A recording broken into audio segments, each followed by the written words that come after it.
Welcome to StorySeeker, exploring the world, one story at a time. Today, let's listen to the classic tale Anne of Green Gables, The Journey of Anne, a girl full of imagination. Mrs. Rachel Lynde lived just where the main road into Avonlea curved and dipped past a tidy garden and a white farmhouse with shining windows. From her big kitchen window, she could see straight down the lane that led to Green Gables, the Cuthbert homestead.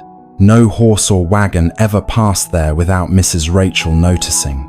She was a woman who believed in keeping a close eye on the world around her, and Avonlea knew it well.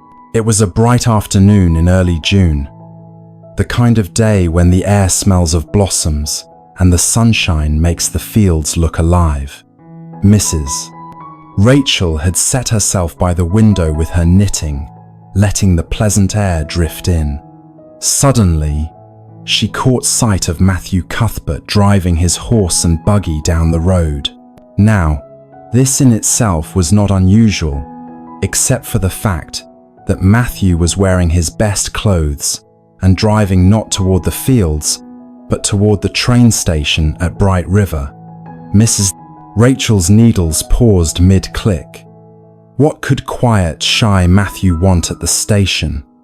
And dressed up? No less.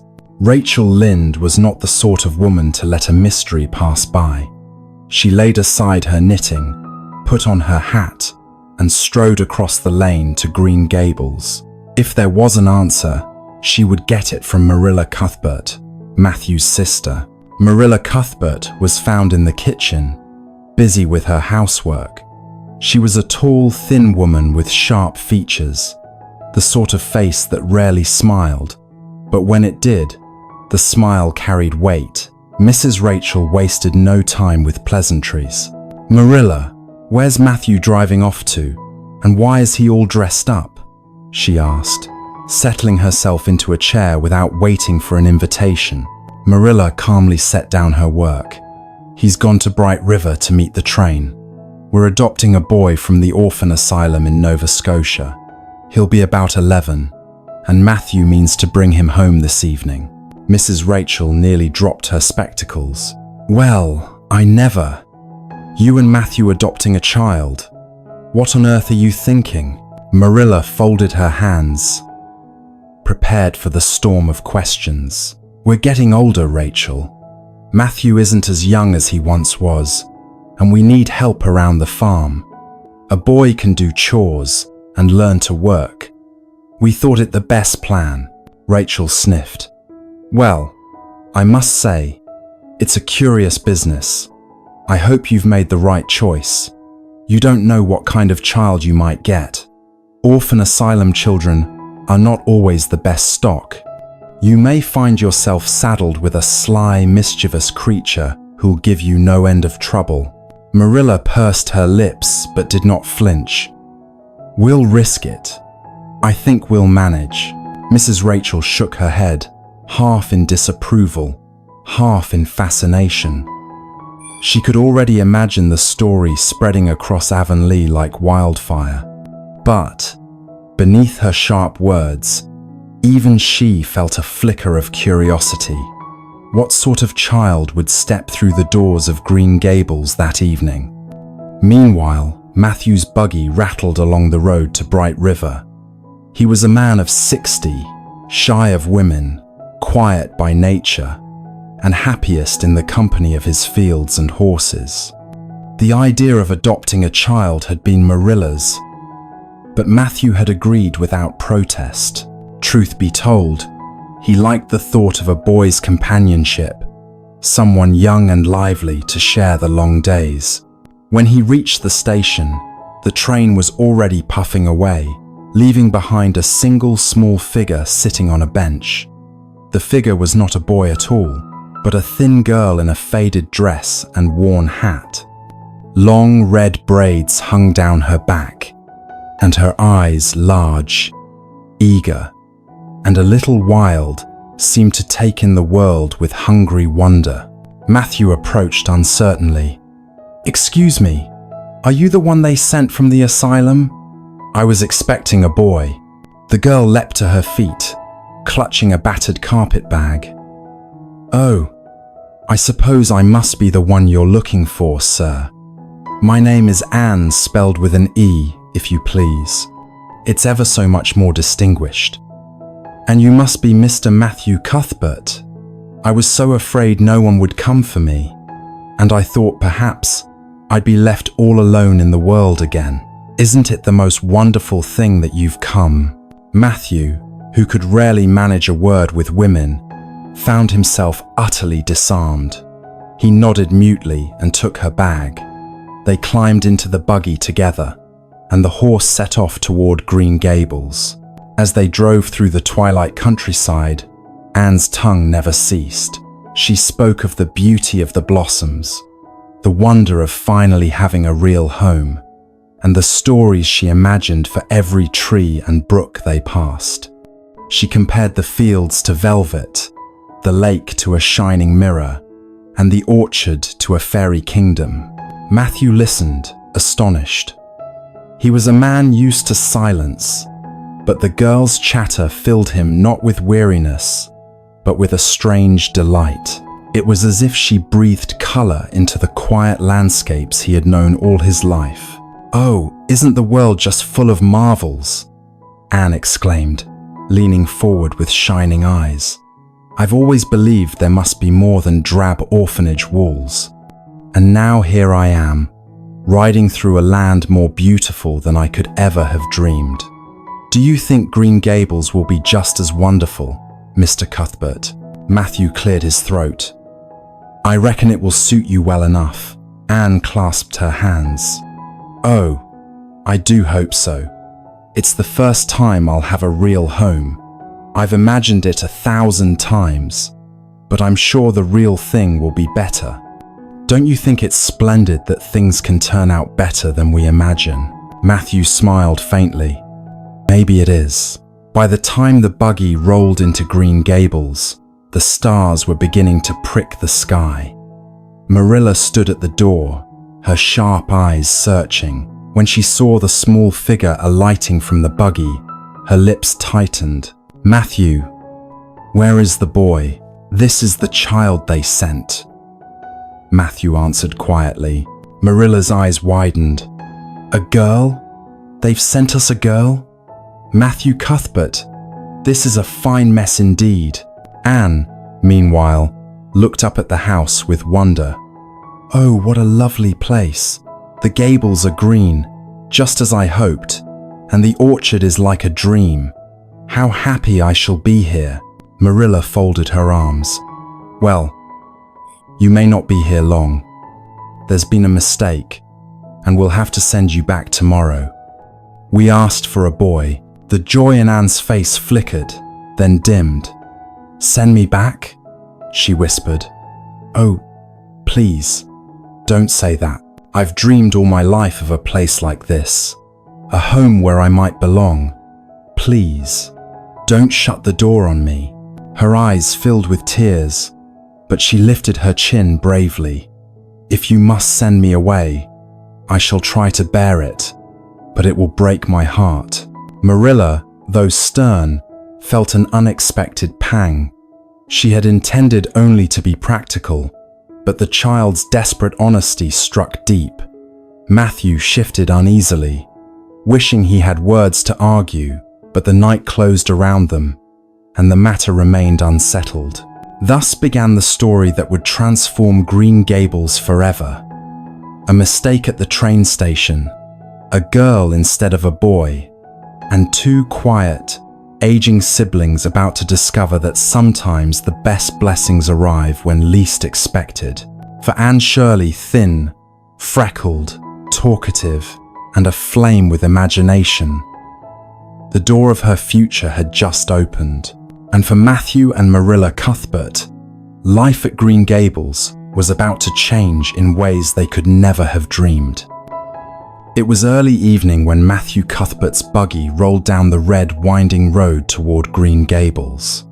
The chestnut mare, patient as always, trotted steadily, while Matthew sat silent beside the thin, freckled, and astonishingly talkative girl he had collected from the station. She had been speaking almost without pause since they left, her voice a bubbling stream of imagination, tumbling from one subject to another as freely as a bird flits from branch to branch. Matthew, though overwhelmed, found himself oddly comforted by the flow of words. He had never been one for chatter, but there was something bright in her tone, something that softened his shyness. When the buggy finally turned in at the long avenue of Green Gables, the girl gasped and clutched her hands together. "Oh, Mr. Cuthbert, isn't it beautiful? Look at those great trees, like kind giants lining the way, welcoming us home. Oh, I feel as though we're entering an enchanted castle." Matthew gave a small nod. He didn't see much enchantment in ordinary spruces, but her joy was so genuine he felt a stirring in his quiet heart. At the end of the avenue, the house came into view, white painted, with green gables cutting sharply into the evening sky. The girl's eyes grew wide. "It's even prettier than I imagined. Oh, I just know I shall love it here." But Matthew's thoughts were less simple. He knew Marilla was inside, waiting to meet this unexpected guest. He knew also that Marilla's practical mind would not be softened by eloquent fancies or shining eyes. When they reached the gate, Marilla appeared at the door, tall, thin, severe, with hair parted in the center and drawn tightly back. Her sharp gaze fell on the girl as Matthew helped her down. "This is the child you brought from the station, Matthew." Marilla's voice carried both surprise and something like disapproval. "Yes. Well, yes, Marilla. This is her," Matthew said awkwardly. The girl stepped forward quickly. "How do you do, Miss Cuthbert? Oh, what a lovely house you have. And those apple blossoms, aren't they, like clouds of pink and white dreams? I've always wanted to live somewhere with apple trees." Marilla stared, utterly bewildered. "Well, child, we expected." She stopped short, narrowing her eyes. "We expected a boy, said in Soth, and in yesterday spending of Conso."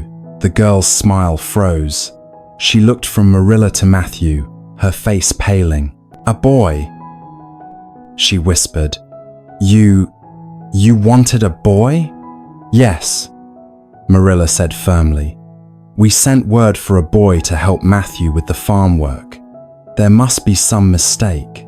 For the first time since Matthew had met her, the girl was silent. Her lips trembled.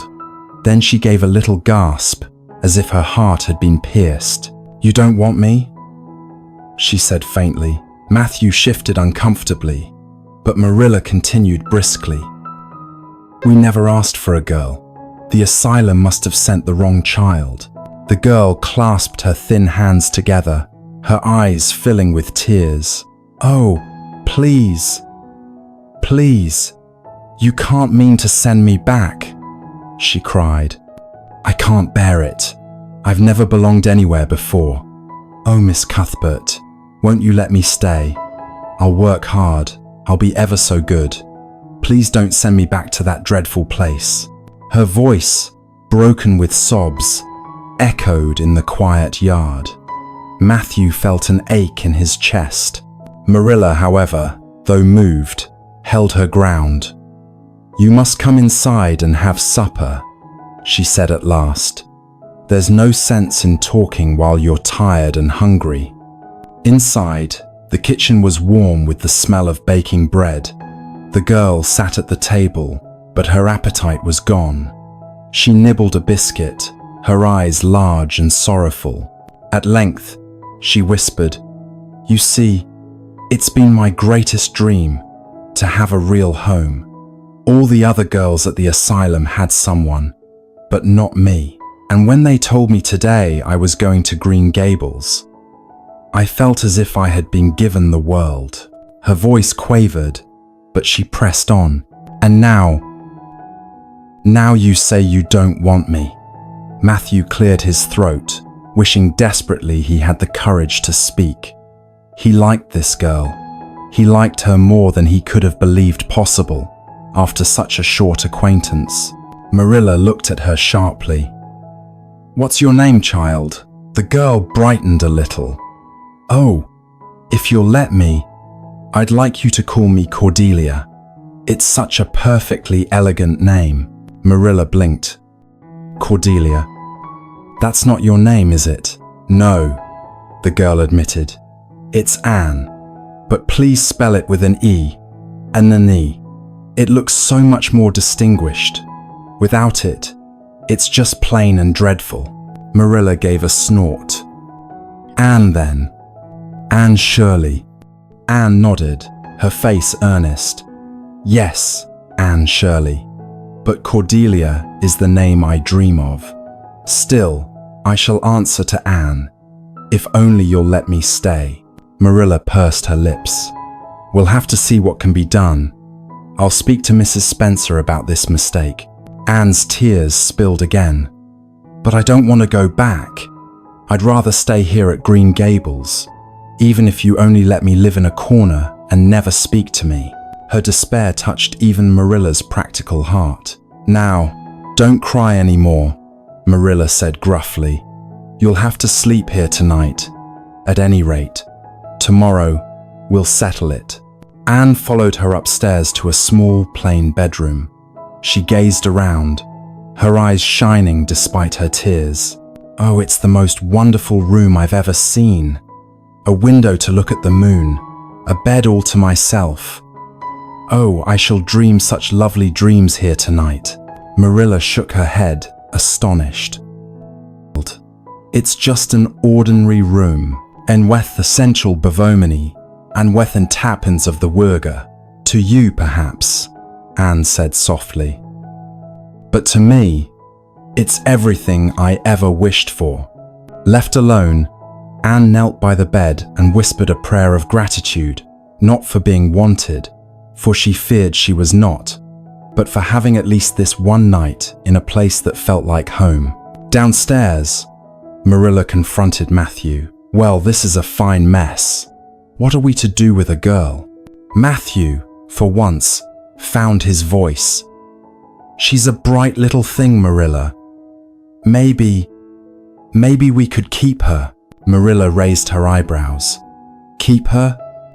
And what good would a girl be on a farm?" Matthew shifted, uncomfortable but firm. "She's got a way about her. I like her." Marilla sighed. "You always were soft-hearted, Matthew. Still, I suppose we can't turn her out without considering. We'll see what Mrs. Spencer has to say." And so, Anne Shirley lay in the little white room, her heart torn between hope and despair. For the first time in her lonely life, she had glimpsed the possibility of belonging, yet the fear of losing it pressed down like a shadow. But even as tears slipped onto her pillow, she whispered to herself, "Tomorrow is a new day. Perhaps there is a chance for me after all." Morning sunlight streamed through the small east window of the spare room. Anne opened her eyes and lay very still, hardly daring to move. She wanted to savor every detail: the whitewashed walls, the little looking glass, the patch of blue sky framed by the window. For the first time in her life, she had awakened in a room of her own. She sprang from bed and pressed her face to the glass. Beyond the orchard, apple trees were blushing with blossoms, and the world seemed bathed in pink and gold enchantment. "Oh, it's a morning made for happiness," she whispered. If only they would let me stay." Downstairs, Marilla Cuthbert was already busy with breakfast. Practical, orderly, unsentimental, Marilla believed in facing problems head-on, and the presence of a girl instead of a boy was, to her mind, a problem indeed. Anne entered the kitchen quietly, her eyes still glowing with the beauty she had seen from the window. "Good morning, Miss Cuthbert," she said politely. "Isn't it a glorious day?" Marilla gave her a long, searching look. "Sit down, child, and eat your breakfast. You've a long day ahead." Anne obeyed, but her appetite was poor. Each bite seemed heavy with the fear of being sent away. After the meal, Marilla folded her hands on the table. "Anne, I must go to Mrs. Spencer today to ask about this mistake. Until then, you'll come with me." Anne's face went pale. To send me back? We'll see," Marilla answered firmly. "There's no use in fretting until it's decided." Anne clasped her hands, her eyes pleading. "Oh, please, Miss Cuthbert. If you only knew how dreadful it feels to belong nowhere. I've always dreamed of a real home, and Green Gables is more beautiful than anything I ever imagined. I would try so hard to be good. I promise I would." Marilla's heart wavered for just a moment, but she quickly steeled herself. "Don't work yourself into a state. Whatever happens, you'll be properly cared for." Anne sighed, but she followed obediently as Marilla prepared the buggy. Matthew stood by, watching silently, his weathered face troubled. As they set out along the red road, Anne tried to distract herself from her fear by talking. Words, for Anne, were both comfort and escape. "Oh, Miss Cuthbert, isn't this the loveliest lane?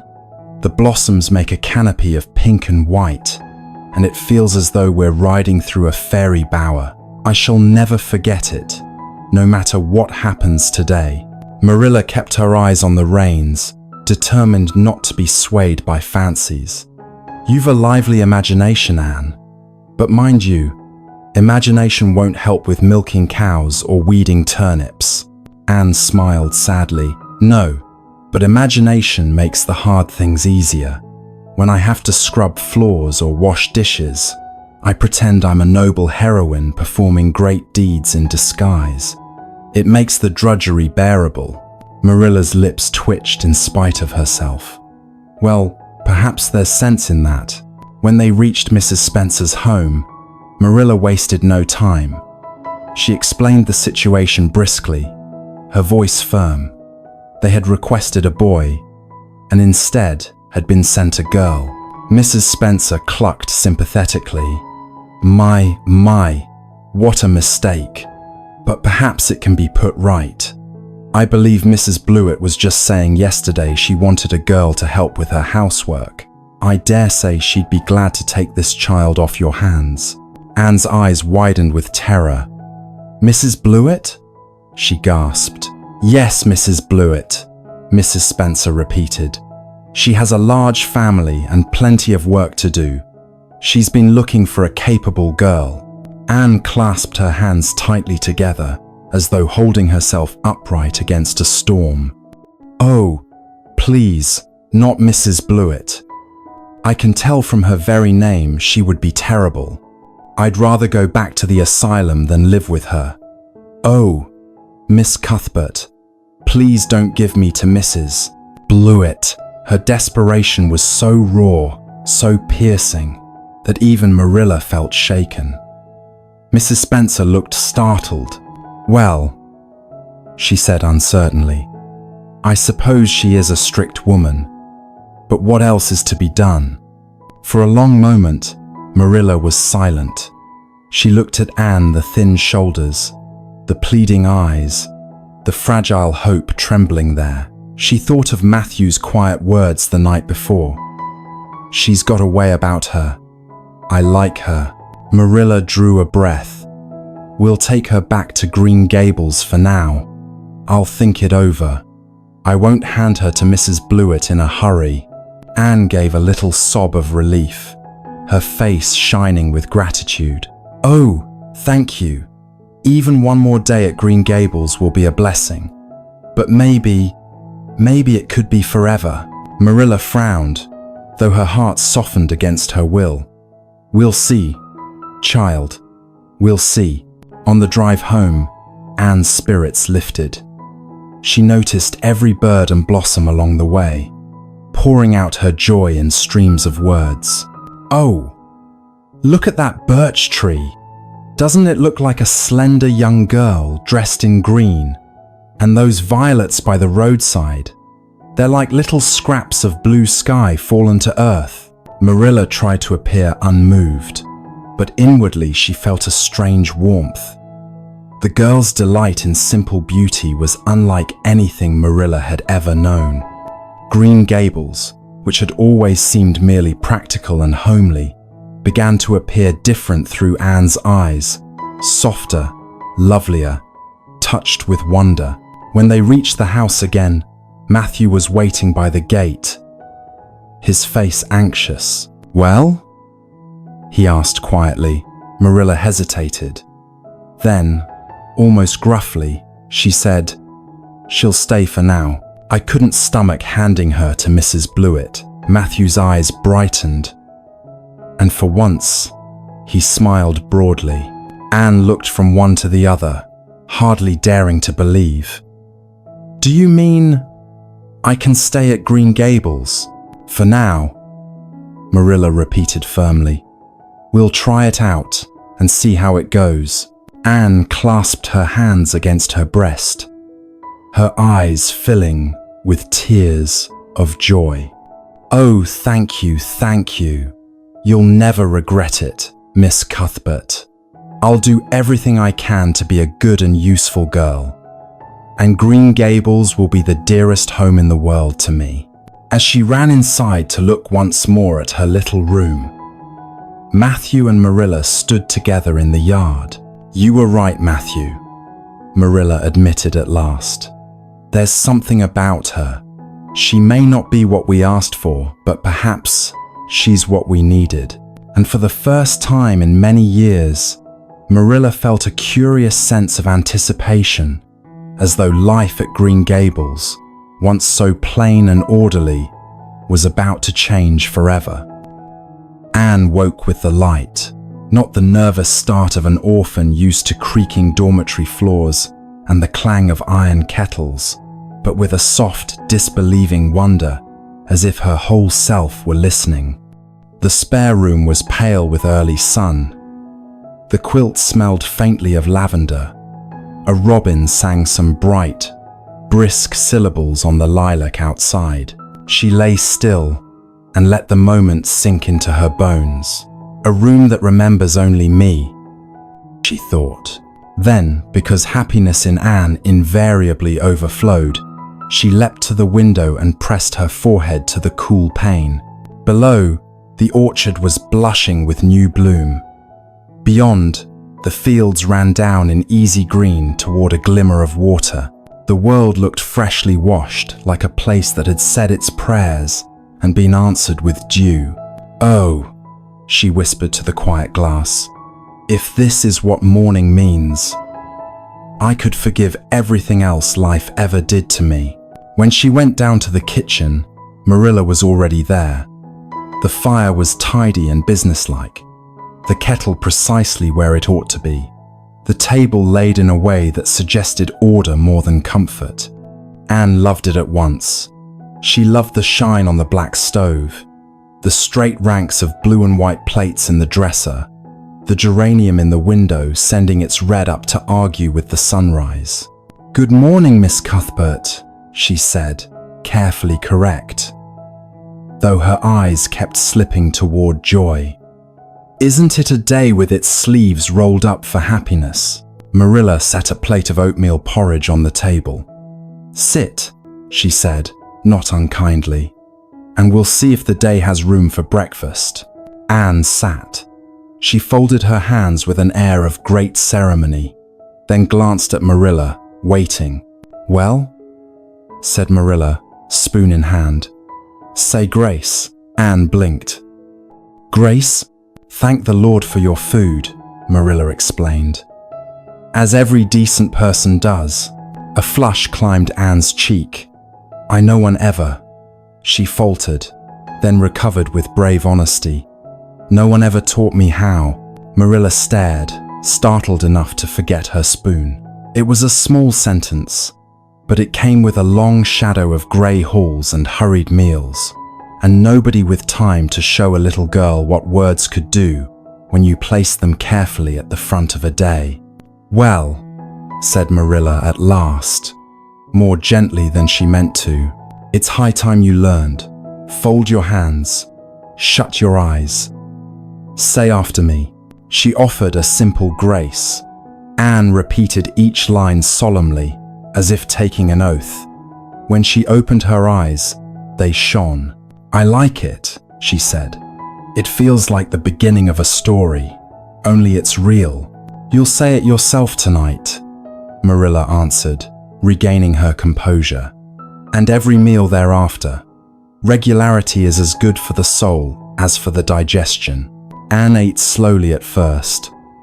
Then, with the surprising appetite of a child who is discovering trust. Between spoonfuls, she sent small, reverent glances around the room, as if acknowledging the kitchen as a new relative.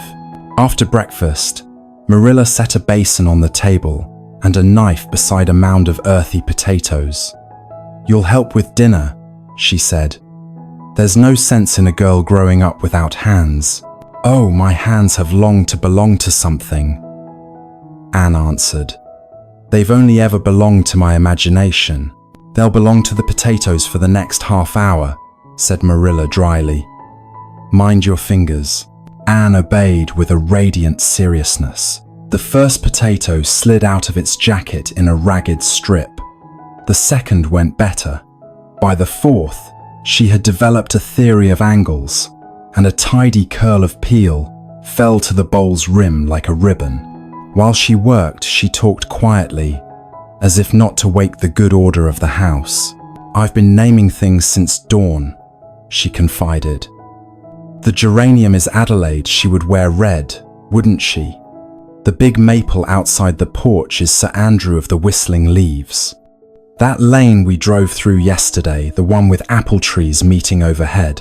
I've been thinking, would you mind dreadfully if it were called the White Way of Delight?"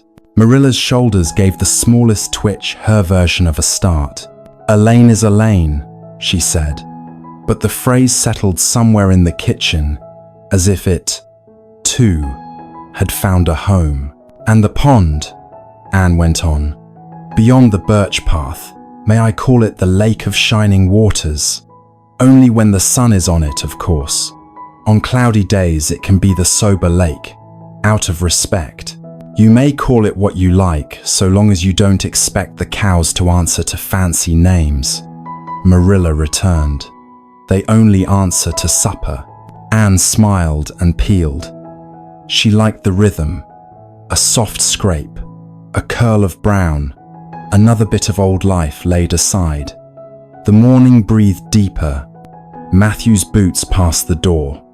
The harness jingled faintly. Outside, a cart creaked into motion, and the field swallowed him up. The day took on its household shape. Marilla showed Anne where the broom stood, where soap was kept, how the dishcloth was folded, and why folding mattered.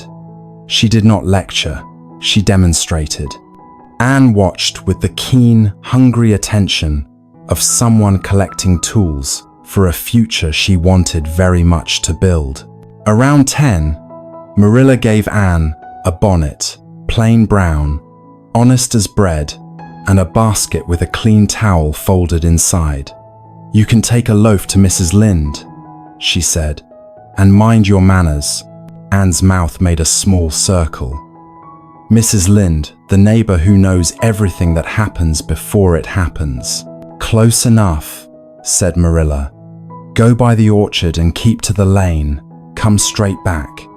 If you must christen trees as you go, do it under your breath." Anne promised, and promised again, and slipped out, carrying the warm loaf like a small sun in a towel. Outside, the air lifted her hair and loosened her thoughts.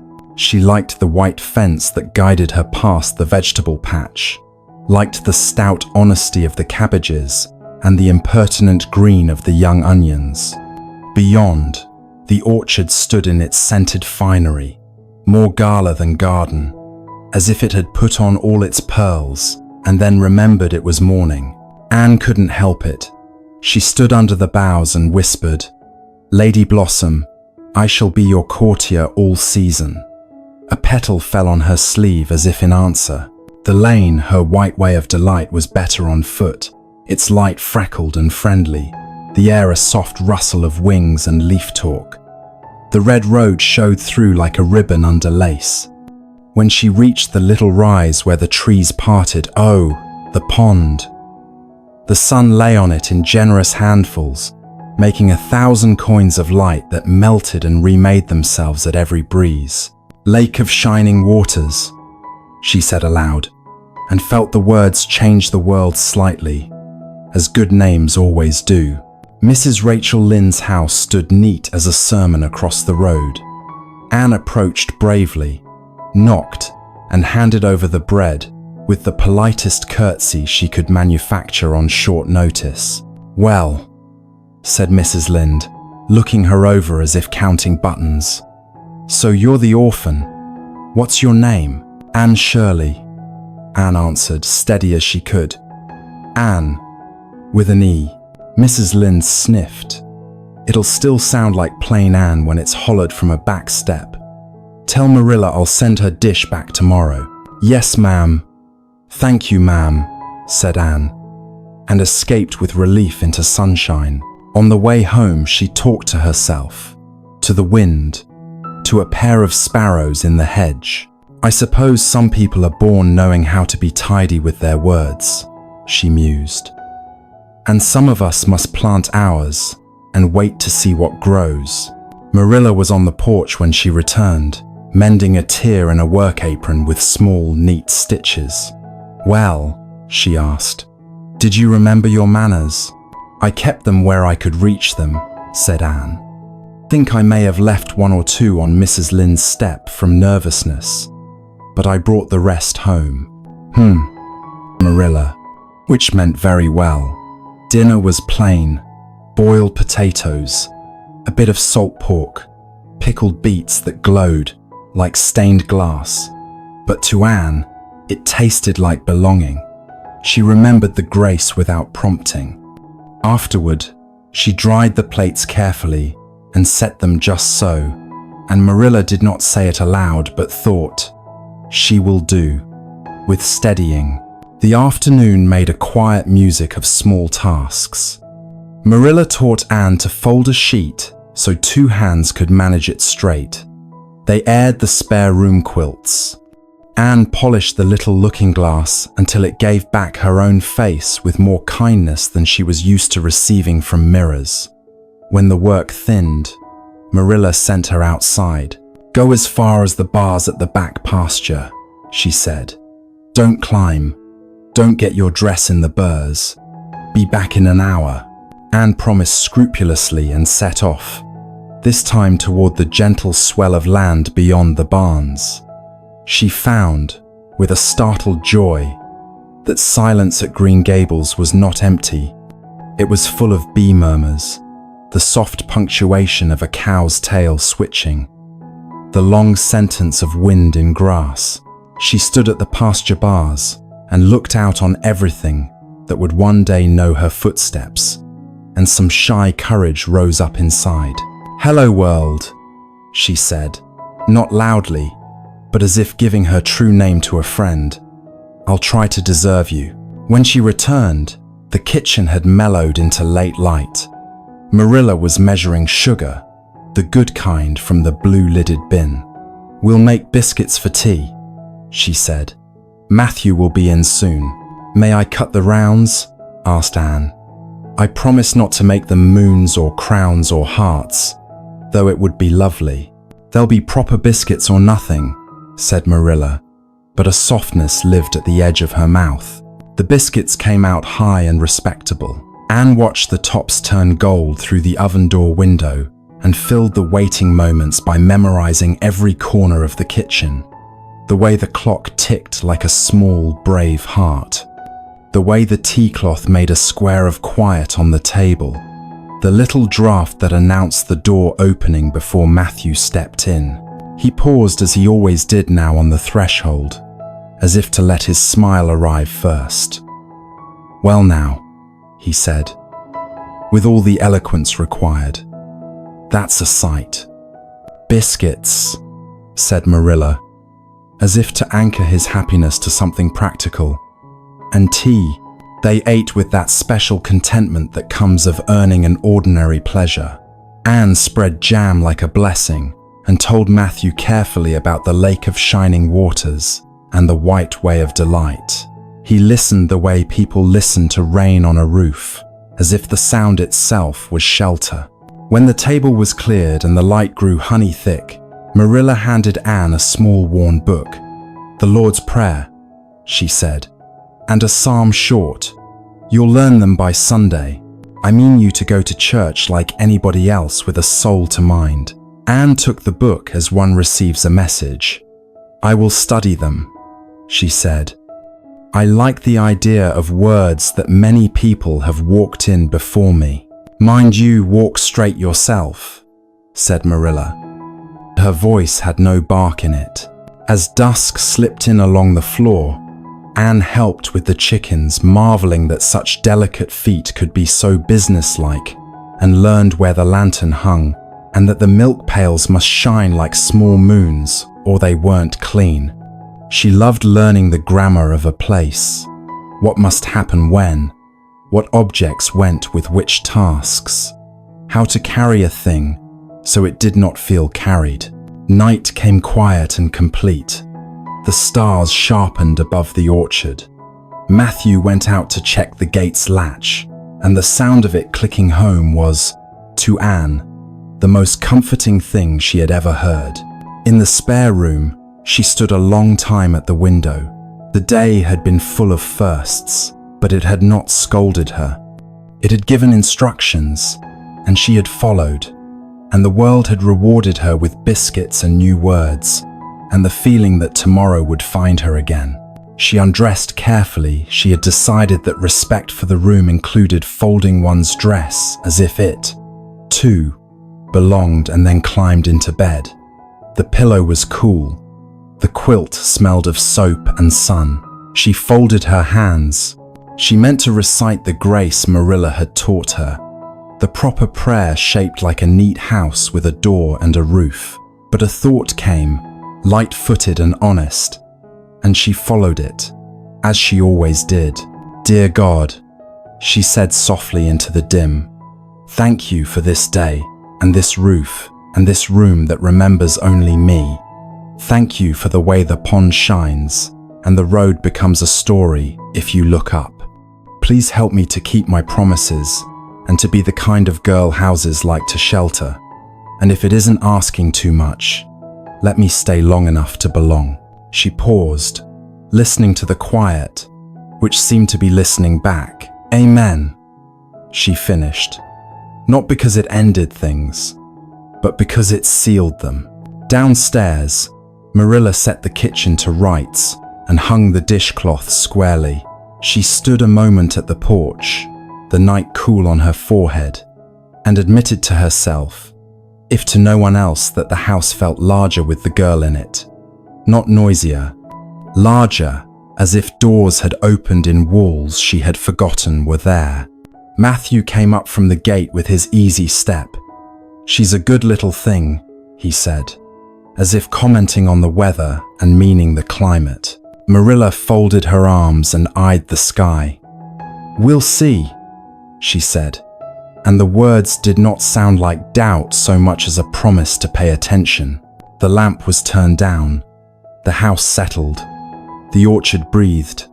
The stars kept their quiet watch, and Green Gables, so long accustomed to being merely safe and sensible, heard, perhaps for the first time, the small, distinct heartbeat of hope, because that is how belonging begins. Not with trumpets, but with breakfast and potatoes and a lane that suddenly has a name. With a lesson at table and a prayer learned by heart and the sound of a gate falling into its latch. With a child who wakes and finds that morning means hers, and a home that wakes and finds it has room for one more life. And when both discover it on the same day, the world without fanfare turns a little toward joy. Matthew Cuthbert had driven Anne home in silence, but Marilla, being of a different temper, was determined to find out what sort of child had been sent to Green Gables by mistake. So, after supper, when Anne was seated in the kitchen with her hands folded in her lap, Marilla fixed her with a steady look. "Now, child," she said, "I want to hear the truth about you. Tell me your name properly, where you came from, and how you happened to be sent here." Anne's eyes, so wide and eager, filled with the kind of seriousness that only children possess.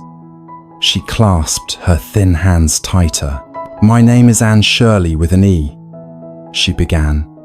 "Oh, please, always spell it with an E. ANN looks dreadful, like something unfinished, but ANNE has a kind of distinction. It looks so much more elegant, don't you think?" Marilla pursed her lips. She was not a woman to spend much time considering elegance in spelling. "That may be," she said shortly, "but the important thing is who you are and how you came to be at the asylum." Anne gave a little sigh, as if preparing for a long tale. "It's not a very cheerful story," she admitted. "Since it's mine, I'll tell it. I was born in Bolingbroke, Nova Scotia. My parents were school teachers. They both died of fever when I was just 3 months old. So, I was left alone in the world." Marilla softened a little. She had never been sentimental, but even she felt a tug of pity for the pale, earnest child. "Who took care of you then?" she asked. "First Mrs. Thomas," Anne said, her words tumbling out quickly. "She was poor, with a husband who drank too much. They had 4 children already, and then there was me. I lived with them until I was 8, and oh, those years were full of drudgery. I washed, and I minded the babies, and I made up stories to keep myself from crying when no one was looking. The only bright spot was my imagination. It was like having a little secret garden inside my head where no one else could come." Her eyes shone suddenly, as though she could see that garden even now. But the brightness faded. "Then Mr. Thomas was killed when he fell under a train, and Mrs. Thomas couldn't keep me. So I was sent to live with the Hammonds. They had 8 children, twins, 3 times over. You cannot imagine how hard it is to mind 3 sets of twins. I was only 8, and I did the work of a grown woman. Mrs. Hammond often scolded me, and she called me useless, though I was never idle. But the babies, oh, the babies cried all the time, and I thought I should go mad." She paused for breath. Marilla had never heard such a torrent of words from any child. Yet there was something strangely captivating in the way Anne spoke, so vivid, so full of life, as though every detail mattered. "What happened then?" Marilla prompted. "When Mr. Hammond died of heart failure, Mrs. Hammond said she couldn't keep me any longer, so I was sent to the asylum. I was only 10, and I stayed there for 4 months. It wasn't dreadful, exactly. The asylum people were kind enough, but it was so crowded and no one wanted me. That's the hardest thing of all, Mrs. Cuthbert." Her voice broke a little. "Not to be wanted by anyone. I used to pretend that if I closed my eyes very tight and thought very hard, maybe somewhere, someone was wishing for me. That kept me alive inside." Marilla shifted in her chair. She had never been given to tears, but there was something about this child's frank honesty that stirred her heart against her will. "So that's how you came to be sent here by mistake," she said, her tone more gentle now.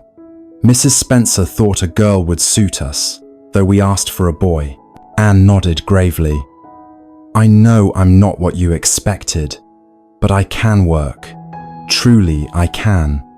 I can help with the chickens, and I can sew a little, and if you'll just let me stay, I promise I'll try to be useful. I don't mind being plain and skinny, though. I do so wish my hair wasn't this awful red, but I can be cheerful, and I'll fill Green Gables with imagination if you'll let me. Oh, please, won't you keep me? Her plea was so earnest that Marilla found herself at a loss. She had intended to be stern, but Anne's words, half tragedy and half poetry, disarmed her. She cleared her throat briskly. We'll see what Matthew says, she decided. It's not for me to settle alone. That night, when Anne had gone to bed, Marilla spoke with her brother. She's not what we sent for, she said, but she's bright, and she's had a hard life. It seems a cruel thing to send her back. Matthew, who had hardly spoken a dozen words all evening, looked up with unusual determination. She's a child who needs us, he said simply. I'd keep her, Marilla sighed. We'll see, I'll think about it. But I won't decide until I'm sure it's right. And so, as Anne slept in the spare room under the sloping roof, her heart both fearful and hopeful, the question of her future at Green Gables hung in the balance. She did not know what Marilla would decide, but in her dreams, she wandered through sunlit fields and orchards, believing that perhaps, just perhaps, she had found a home at last. The next morning dawned clear, with a sky washed blue by the rain of the night before. At Green Gables, the sunlight streamed through the kitchen window, and Marilla Cuthbert sat down to breakfast with a firmness in her expression that meant she had come to a decision. Anne, however, was far from firm. She fluttered about the table like a bird half afraid of being caged. Her eyes darted from Marilla's face to Matthew's, as if she could read her fate in their expressions. Marilla poured the tea with her usual precision. After breakfast, she said, I'm going to take you into town, Anne. We'll go see Mrs. Spencer and find out how this mistake came about. Then we'll see what's to be done. Anne's fork clattered against her plate. Oh, must I go back? Please, please let me stay. I can do anything. Cook, clean, mind the hens only. Don't send me back to the asylum. I'd rather stay here and be a slave than go back there. Matthew shifted uneasily. He hated to see her so desperate, but Marilla remained calm, though her heart softened in spite of herself. Child, don't go imagining things, she said briskly. I'm not sending you anywhere until I find out exactly how matters stand. It's not likely you'll be left without a place. Anne's face crumpled, then lit up again with sudden hope. Do you really think that perhaps I might stay?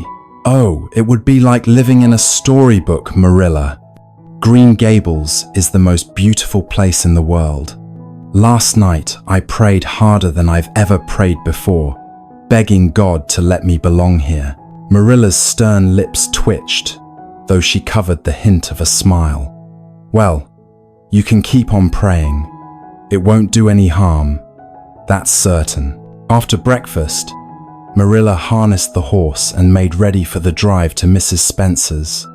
Anne, trembling with excitement and dread, climbed into the buggy beside her.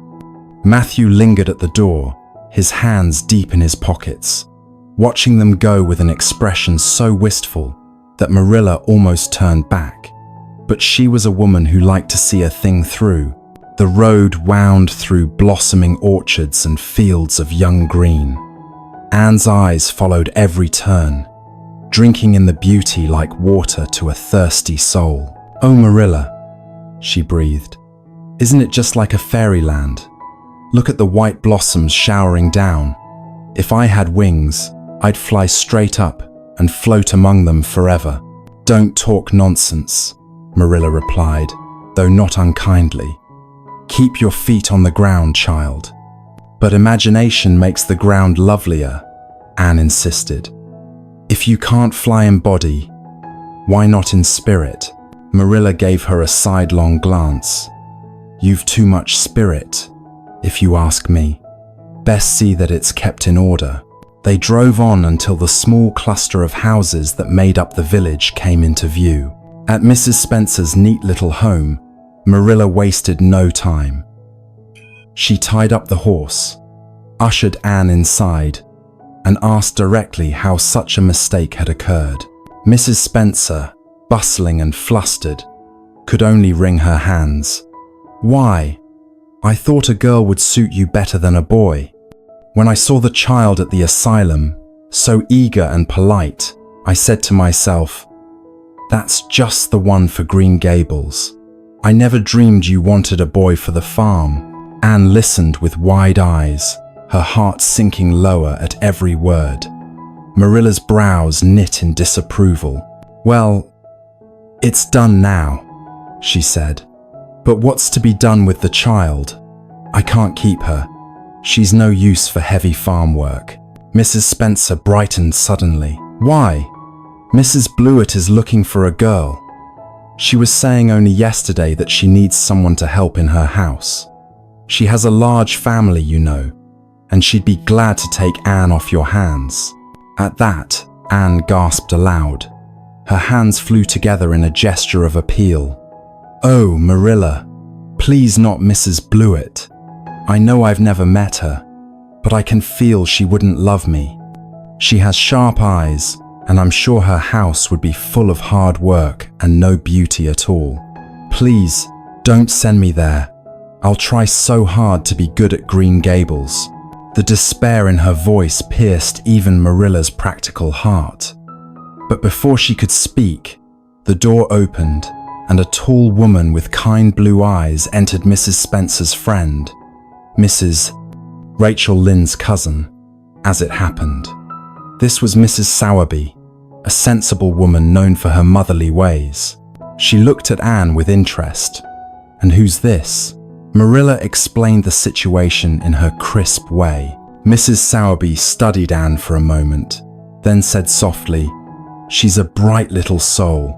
Seems a pity to shuffle her about like a parcel. If she were mine, I'd keep her." Anne's eyes glowed like stars. "Would you truly?" she whispered. "Indeed I would," Mrs. Sowerby answered warmly. "A child with imagination such as hers will bring sunshine into any home." Marilla pursed her lips. She had not expected such plain advice, but it struck her as true. On the drive back to Green Gables, Anne sat very still, hardly daring to breathe, while Marilla considered. At last, as they turned into the long red road that led to the farmhouse, Marilla spoke.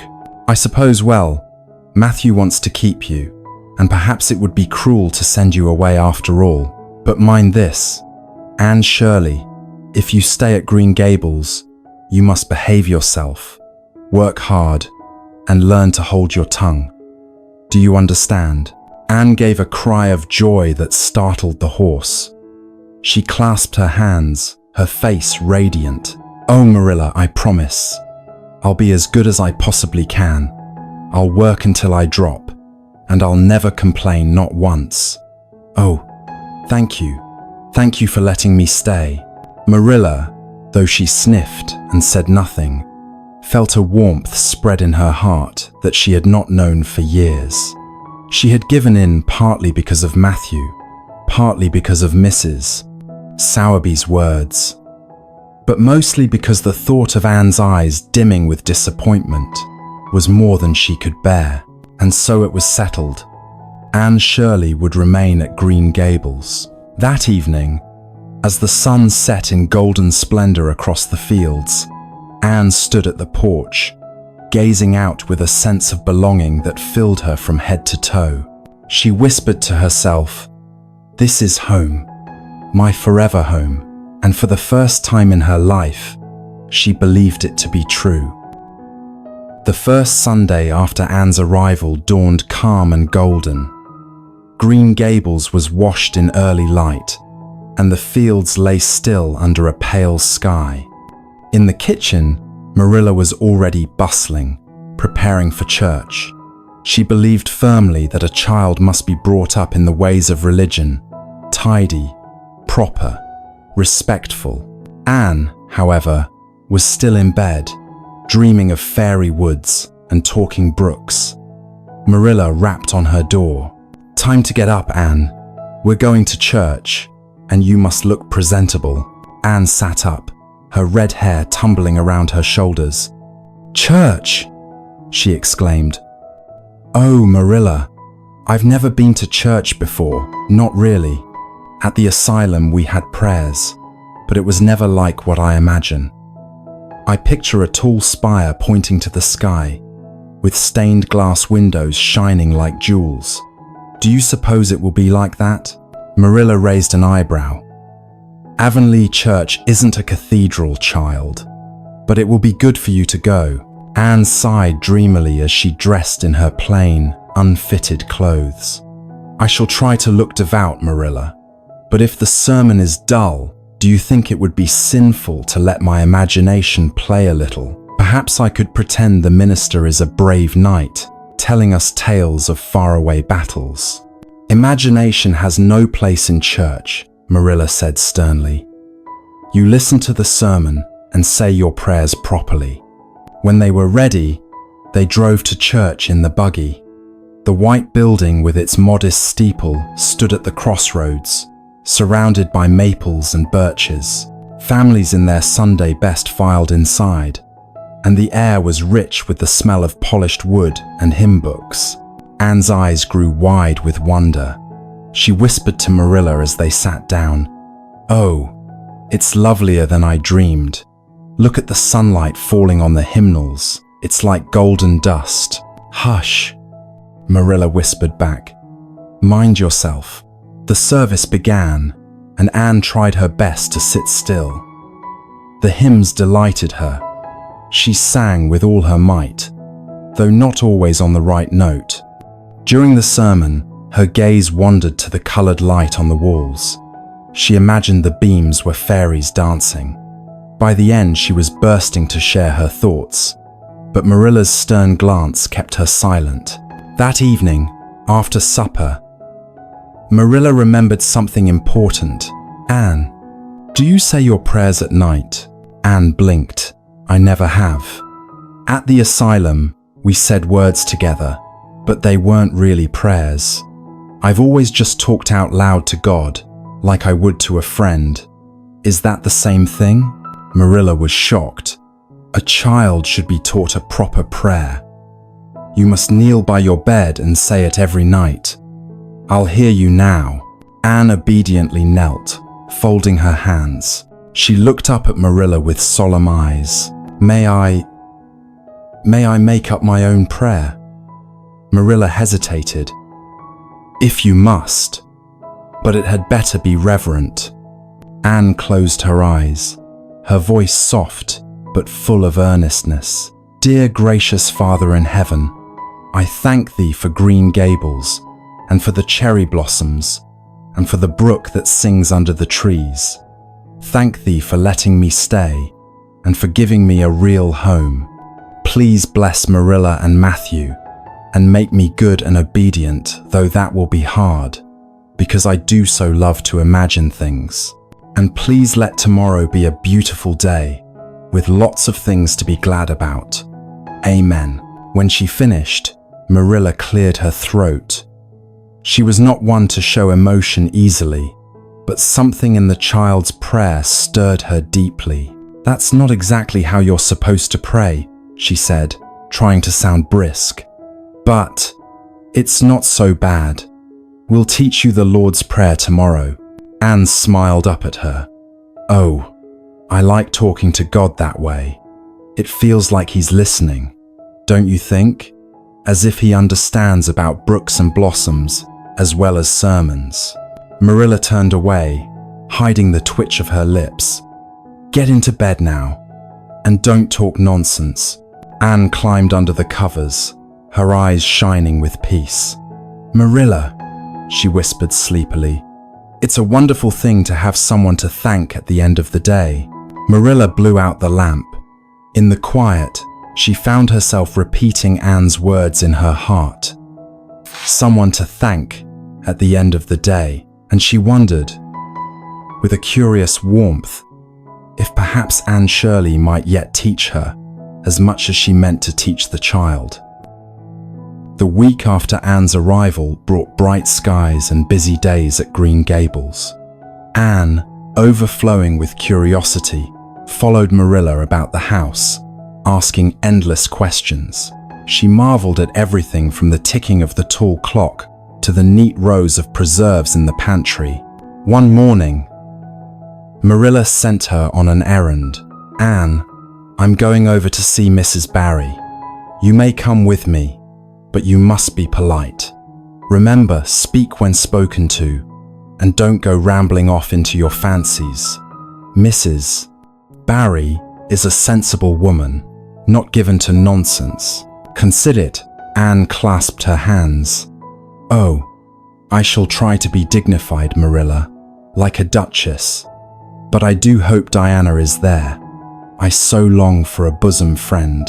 Marilla shook her head but allowed the girl to chatter as they walked across the fields. Soon, they reached Orchard Slope, a comfortable farmhouse surrounded by blossoming trees. The Barry family welcomed them, and Marilla went inside with Mrs. Barry to talk. Anne wandered into the garden, and there she met Diana Barry. Diana was dark-haired, rosy, and a little shy. Anne looked at her with shining eyes. "Oh, you are the very girl I've been dreaming of. Will you be my bosom friend?" Diana giggled, uncertain. I suppose so. What does that mean?" "It means we'll be true to each other forever, through thick and thin, sharing our secrets and our dreams. I've always wanted someone to belong to me that way." Diana's cheeks dimpled. "All right, I'd like that." Anne seized her hand with dramatic fervor. "Then we must seal it with an oath. Do you swear to be faithful?" "I swear," Diana said, half laughing. "Then I swear too.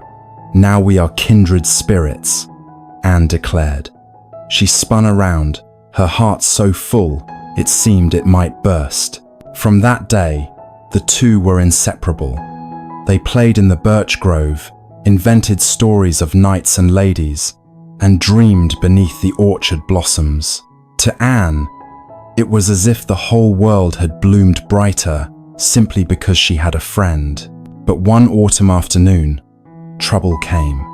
Marilla had gone away to visit a neighbor, leaving Anne free after her chores. Diana came running over, cheeks flushed.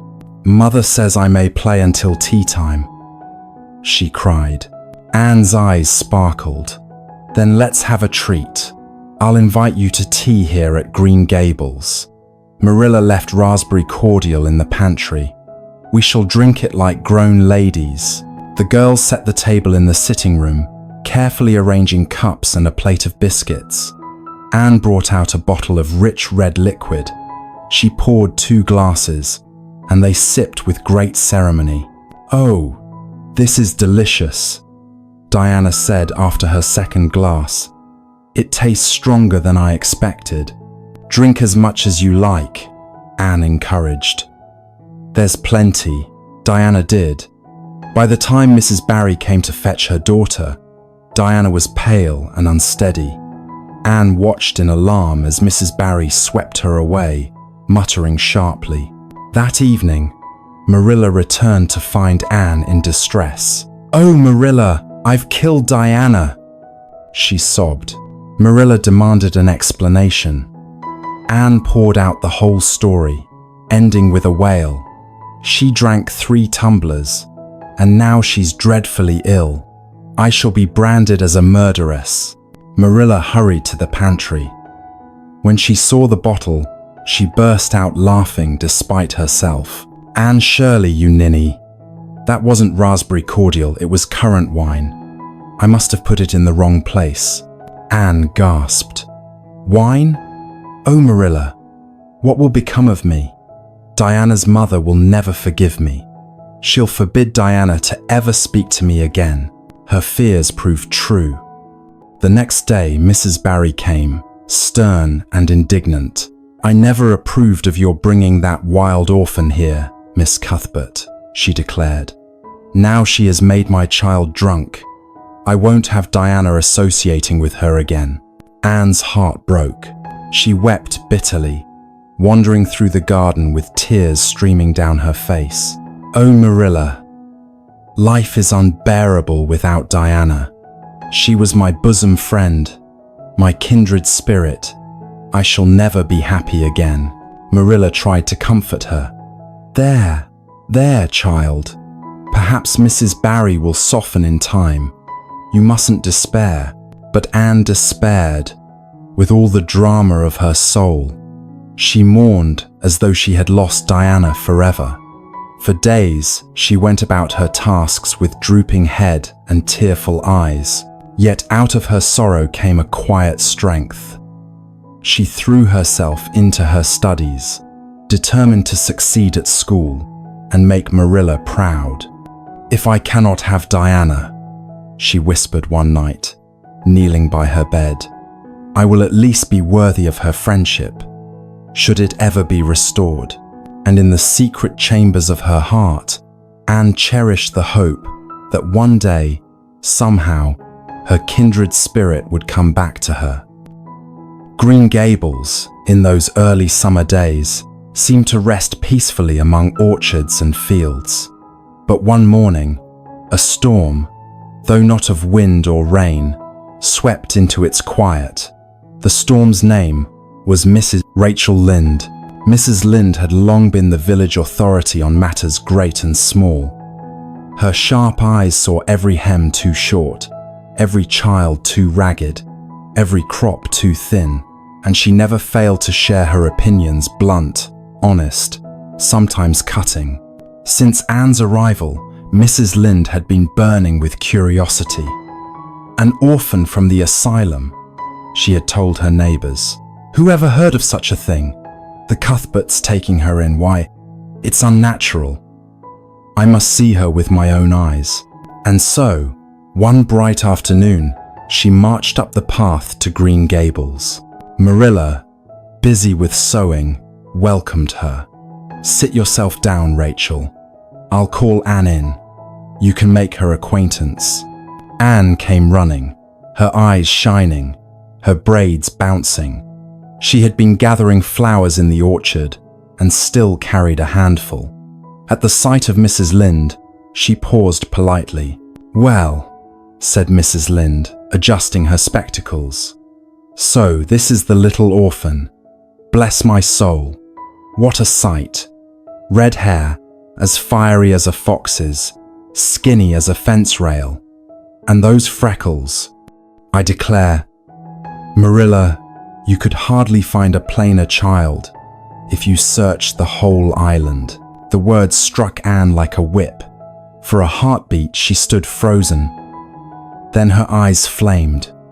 She dropped her flowers, clenched her fists, and burst forth. "How dare you say such things to me? How would you like it if I said you were fat and clumsy and without an ounce of imagination? You are a rude, unfeeling woman, Mrs. Rachel Lynde, and I hate you. I hate you. I hate you." With that, Anne stamped her foot and fled upstairs, sobbing. The door of her little gable room slammed with such force that the walls shook. Marilla sat aghast. "Anne Shirley!" she cried. But the girl was gone. Mrs. Lynde's face turned crimson. "Well, I never! Did you hear her, Marilla? The impertinence of that child. To tell me to my face that I am fat. Such a temper. I always said it was a mistake to bring her here. She'll be the ruin of you, mark my words." Marilla, though secretly sympathetic, said firmly, "Anne should not have spoken so. I'll see that she apologizes." "Apologize?" sniffed Mrs. Lynde. "I should hope so. If she doesn't, I'll never darken your door again." As my mania seos. When Mrs. Lynde had gone, Marilla climbed the stairs.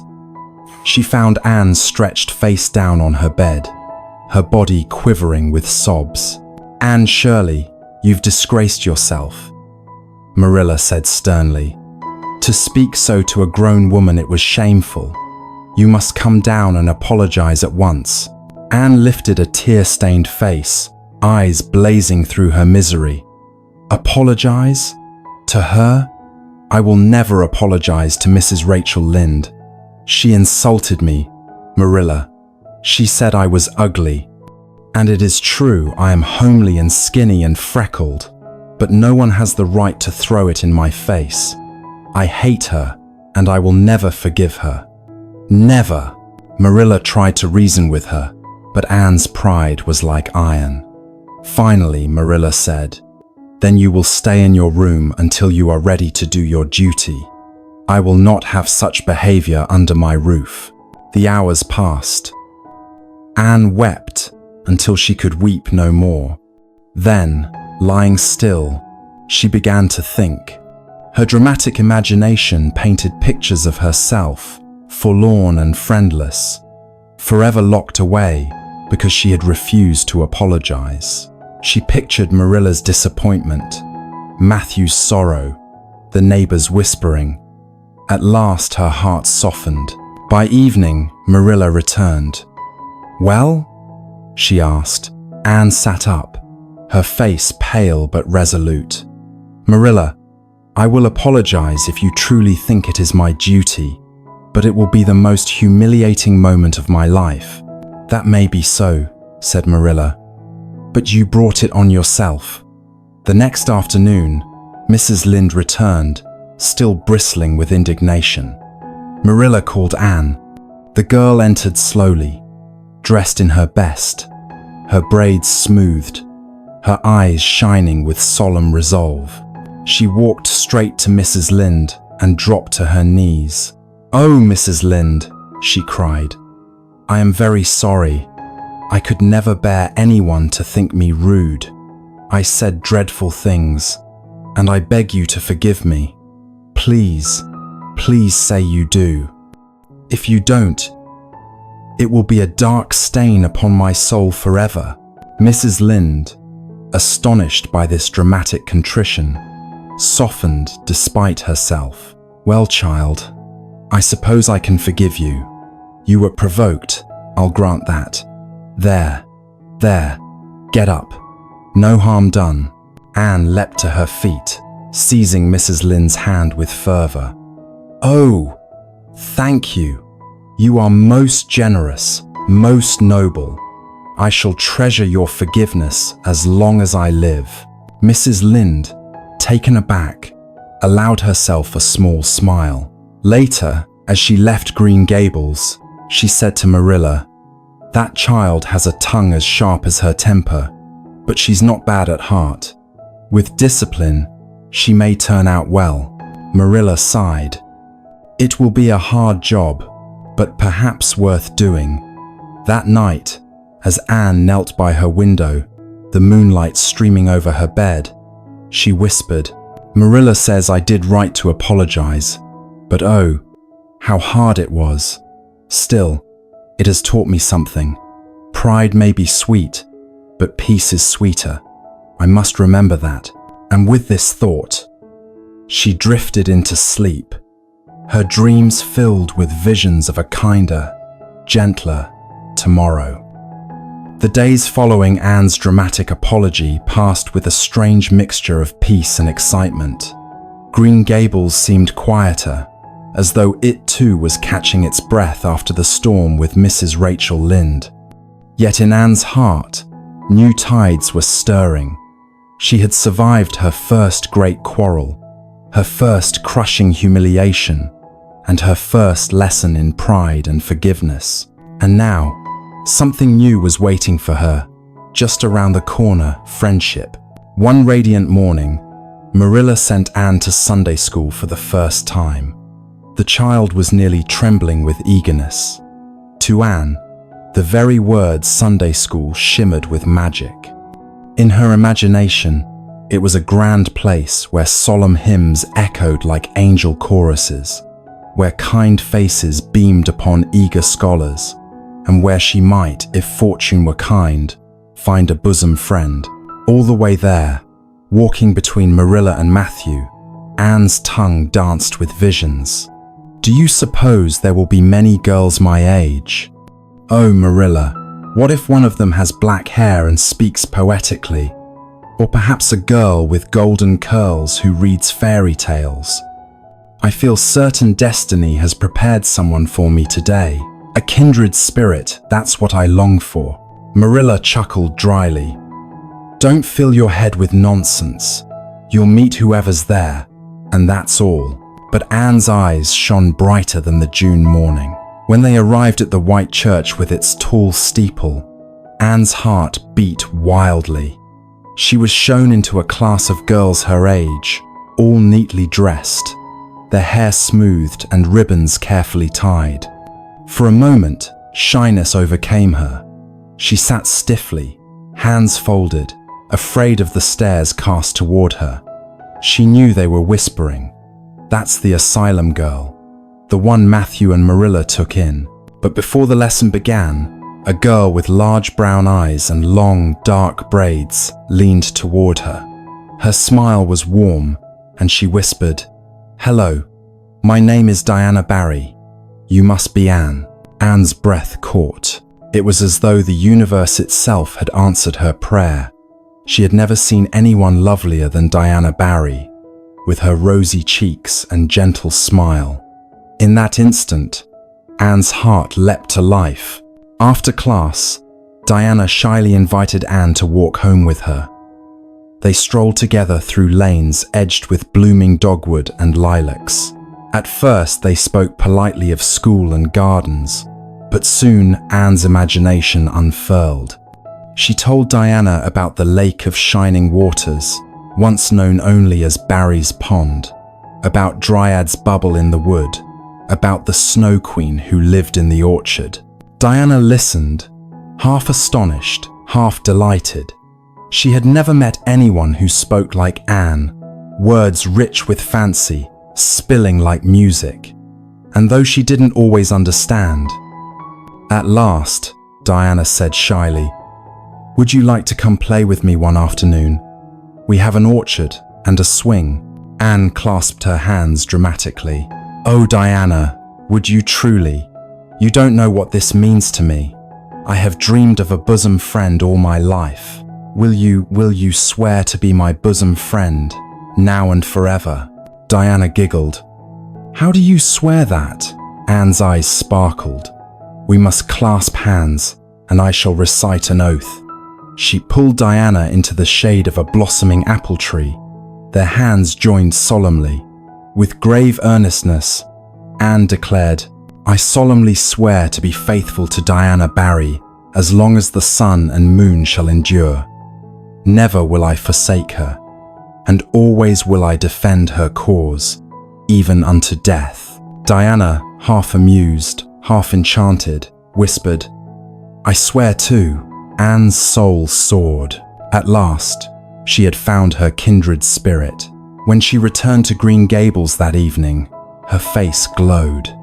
Marilla eyed her suspiciously. "Well, how did you get on at Sunday school?" "Oh, Marilla," Anne breathed. "It was glorious. And I have found her, my bosom friend, my one true kindred spirit. Her name is Diana Barry. She is splendid and beautiful, and has the loveliest brown eyes. We swore eternal friendship under an apple tree. Oh, Marilla, life is complete." Marilla tried to hide a smile. "Well, it's good you've made a friend, but mind you behave properly. No, carrying on with too much nonsense." But even Marilla could not resist Anne's radiant joy.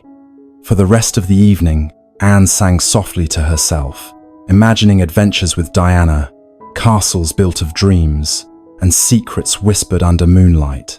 That night, as she knelt by her window with the stars shining above, Anne whispered, "Thank you, world, for giving me a friend. I shall never be lonely again." And Green Gables, listening in its quiet way, seemed to sigh with contentment. Anne Shirley awoke the next Sunday morning with her heart beating faster than usual. Today was her second Sunday at the little white church, and she was already planning how she might improve upon her first appearance.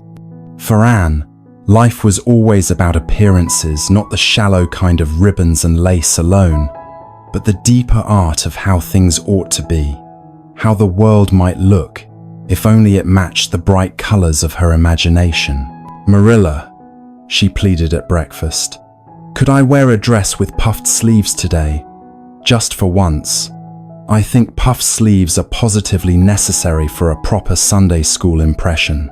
Without them, I feel like a wisp of a nobody." Marilla raised her brows. "You'll wear what you have. A dress is to cover you, not to make a spectacle of you. Puffed sleeves are foolishness." Anne sighed, gazing longingly into her teacup, as though she might find sympathy there. "Oh, Marilla, how much easier it is to be good when one is beautiful. I truly believe I could be a model pupil if I only looked charming."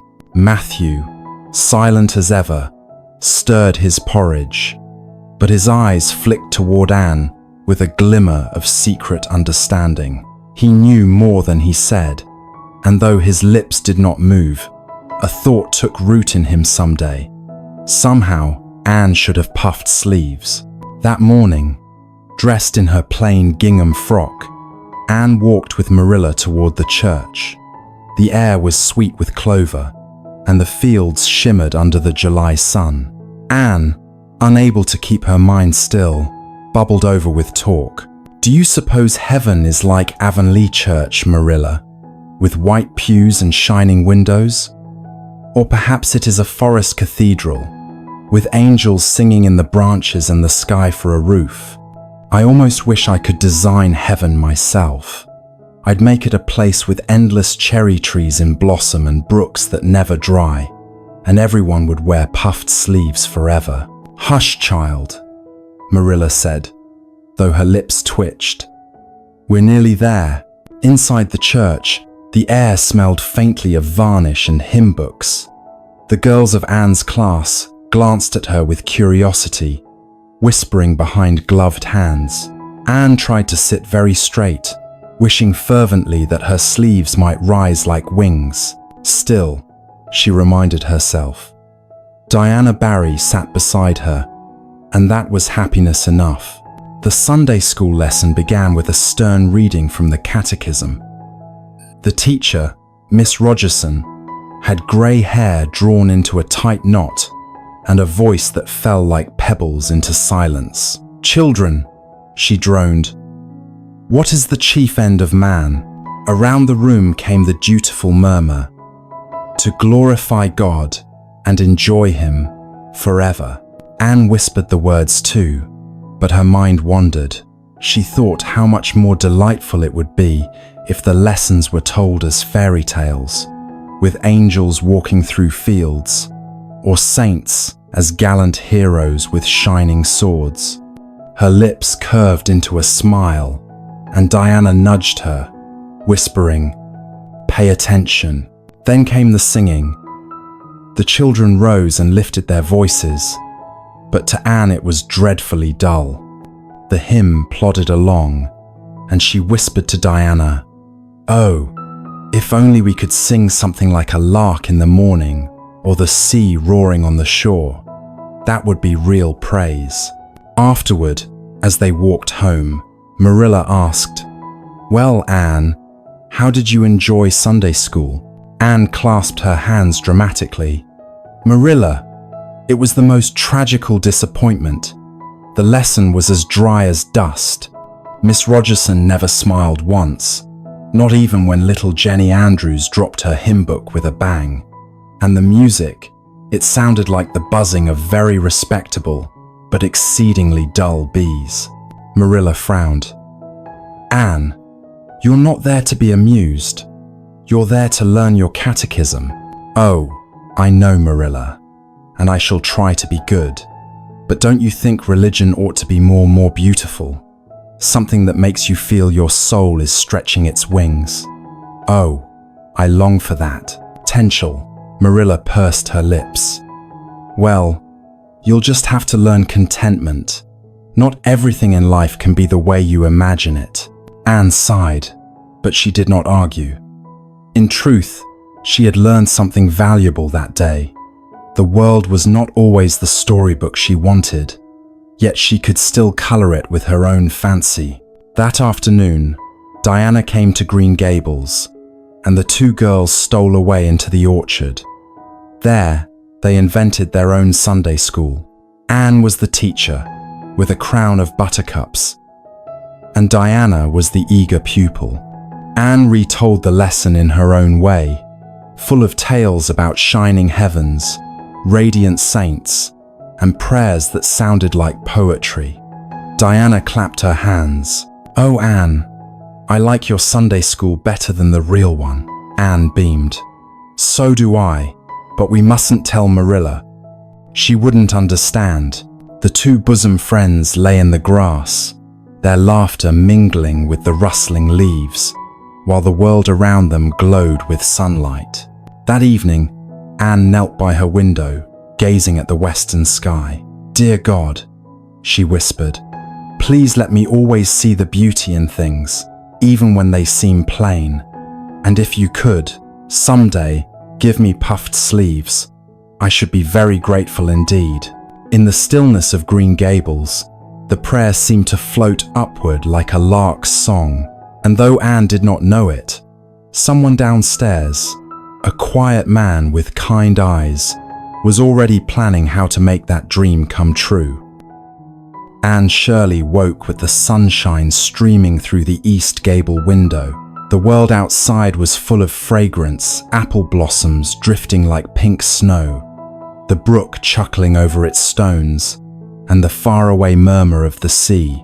To Anne, each morning was a new adventure, as if the whole of Avonlea were a fresh book waiting to be read. That day, she was more excited than usual, for Diana Barry was coming over, and together, they would spend the afternoon in the orchard. Anne had prepared a dozen ideas already: games, stories, even a secret society. She longed for something binding, something that would make their friendship not just pleasant, but eternal. At breakfast, Marilla listened to Anne's chatter with her usual calm disapproval. "Marilla," Anne declared solemnly, "I am convinced that Diana and I must make a vow of eternal friendship, sealed in some sacred manner. Don't you think it's necessary?" "Necessary? Nonsense. You're both children. If you behave yourselves, you'll get along well enough without vows." Anne sighed. "Oh, Marilla, you have no imagination. Friendship without a vow is like a rose without fragrance. Pleasant, but not perfect." Matthew, quiet at the other end of the table, hid a smile behind his teacup. He secretly thought Anne's notions were entertaining, though he would never have said so aloud. By afternoon, Diana arrived, her cheeks flushed from the walk across the fields. The two girls hurried to the orchard, where the grass was tall and the apple boughs arched like a cathedral. Anne carried with her a little bottle of currant wine she had found in the pantry, convinced that such a solemn ceremony required something richer than water. "Diana," Anne said gravely, "today we will become bosom friends forever. Do you swear it?" Diana's dark eyes widened, but she was eager and romantic too. "Yes, Anne, forever and ever." "Then we must drink a pledge. It is the only proper way." She poured the ruby liquid into 2 tiny teacups. The sun fell through the blossoms, lighting the wine like jewels. They lifted the cups with both hands, gazing at each other as though the fate of the world depended on their promise. "To eternal friendship," Anne whispered. "To eternal friendship," echoed Diana. They drank solemnly. Then Anne clasped Diana's hands, her eyes shining. "Now, no power on earth can divide us. We are bound by a vow, and I feel as if angels themselves have witnessed it." The girls played until twilight, pretending to be heroines from novels, wandering through imaginary castles, and naming every tree in the orchard with enchanted titles. To them, it was the most important day of their lives, but fate, with its sly hand, was already preparing mischief. That evening, Marilla was startled by a frantic knock at the door. There stood Mrs. Barry, her face stern and flushed. "Marilla Cuthbert," she said sharply, "what do you mean by letting that child of yours give Diana wine? My poor girl came home tipsy." "Tipsy, Marilla." She could hardly walk straight. Marilla gasped. "Wine? Impossible. Anne never." She turned toward the kitchen, suspicion dawning. Sure enough, the bottle was missing from the pantry shelf. Anne was summoned immediately. She came in, eyes wide, hands clasped, still glowing with the joy of her ceremony. "Anne Shirley," Marilla said sternly, "did you give Diana Barry wine?" Anne blinked in astonishment. "Why, yes, Marilla. Only a little. For our vow. I thought it was raspberry cordial." "Wasn't it?" Marilla's lips pressed into a thin line. "It was currant wine, not cordial. Strong enough to turn any child's head. Oh, Anne, what trouble you've made." Anne turned pale. "Wine? Oh, Marilla, I didn't know. I never dreamed. Oh, what shall I do? Diana's mother will never forgive me. She'll forbid Diana ever to speak to me again, and that would be worse than death." Her prophecy came true that very night. A message arrived from Mrs. Barry. Diana was not to associate with Anne Shirley again. Their friendship was to be ended at once. Anne spent the night in tears, her pillow wet, her heart broken. "Marilla," she sobbed, "it was the most tragical misunderstanding of my life. I shall never smile again. To lose Diana is to lose half of myself." Marilla, though vexed, felt a stir of pity. "Well, it was your own fault, Anne. Still, Mrs. Barry might have been less harsh, but comfort seemed impossible." For days, Anne wandered through Green Gables with a mournful expression, as though she had been condemned by fate. She avoided the orchard where the blossoms fell, for each petal reminded her of that solemn vow, now broken. At school, Diana, obedient to her mother, sat apart, though her eyes were sad. Anne bore the silence like a martyr, whispering to herself, "I am the heroine of a sorrowful tale. My bosom friend has been torn from me by cruel destiny." Matthew, watching quietly, longed to mend her grief, but he could not alter Mrs. Barry's decree.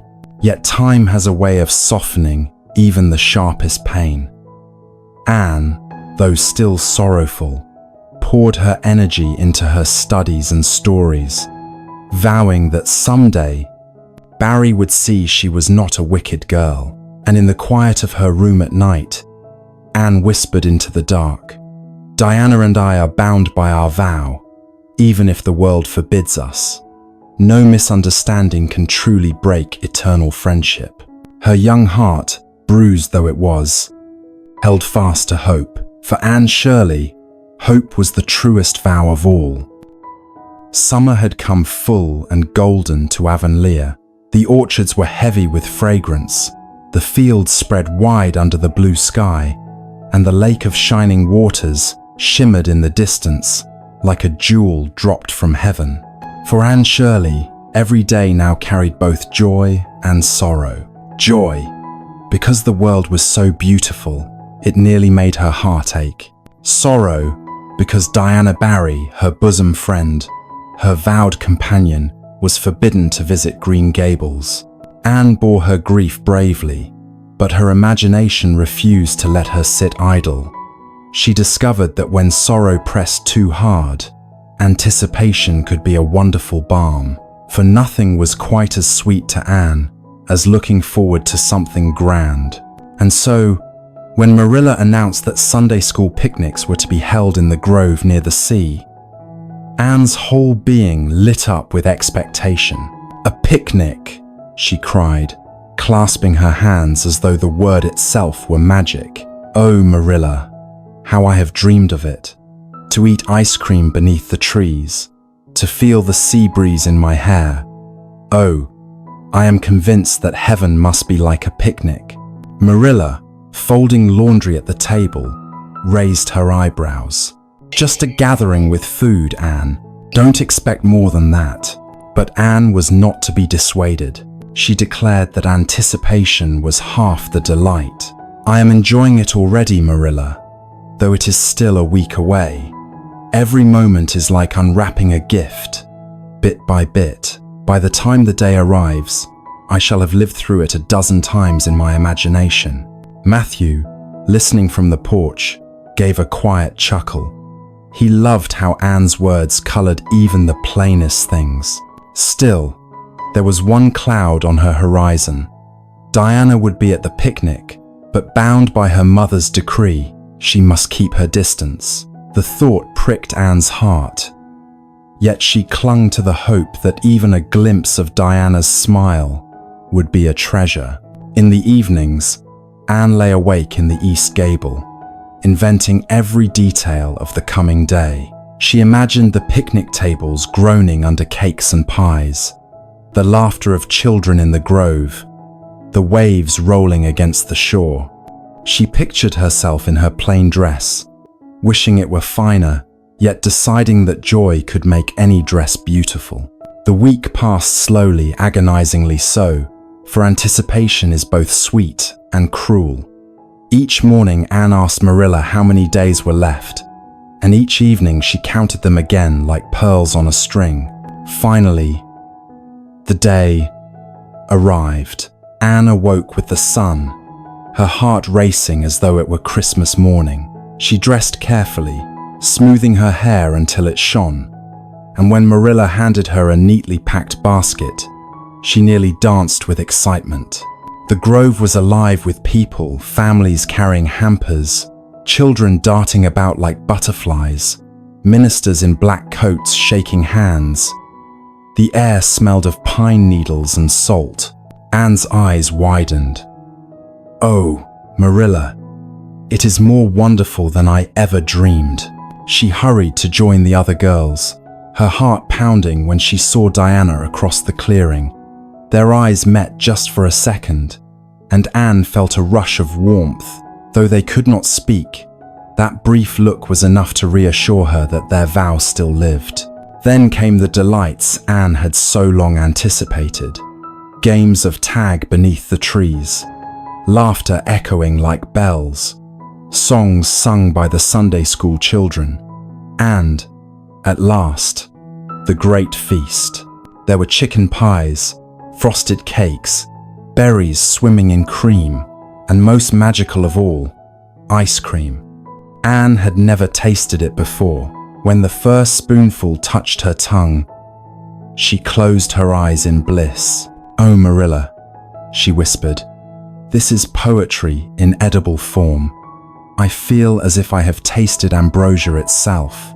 Marilla only shook her head, though her eyes softened.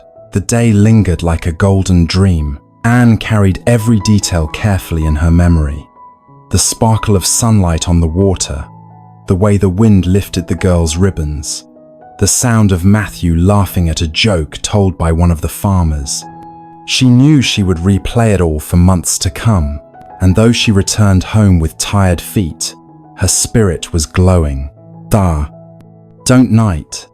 Lying awake beneath the stars, Anne whispered to herself, "Anticipation is indeed half the delight, but memory, oh, memory is the other half.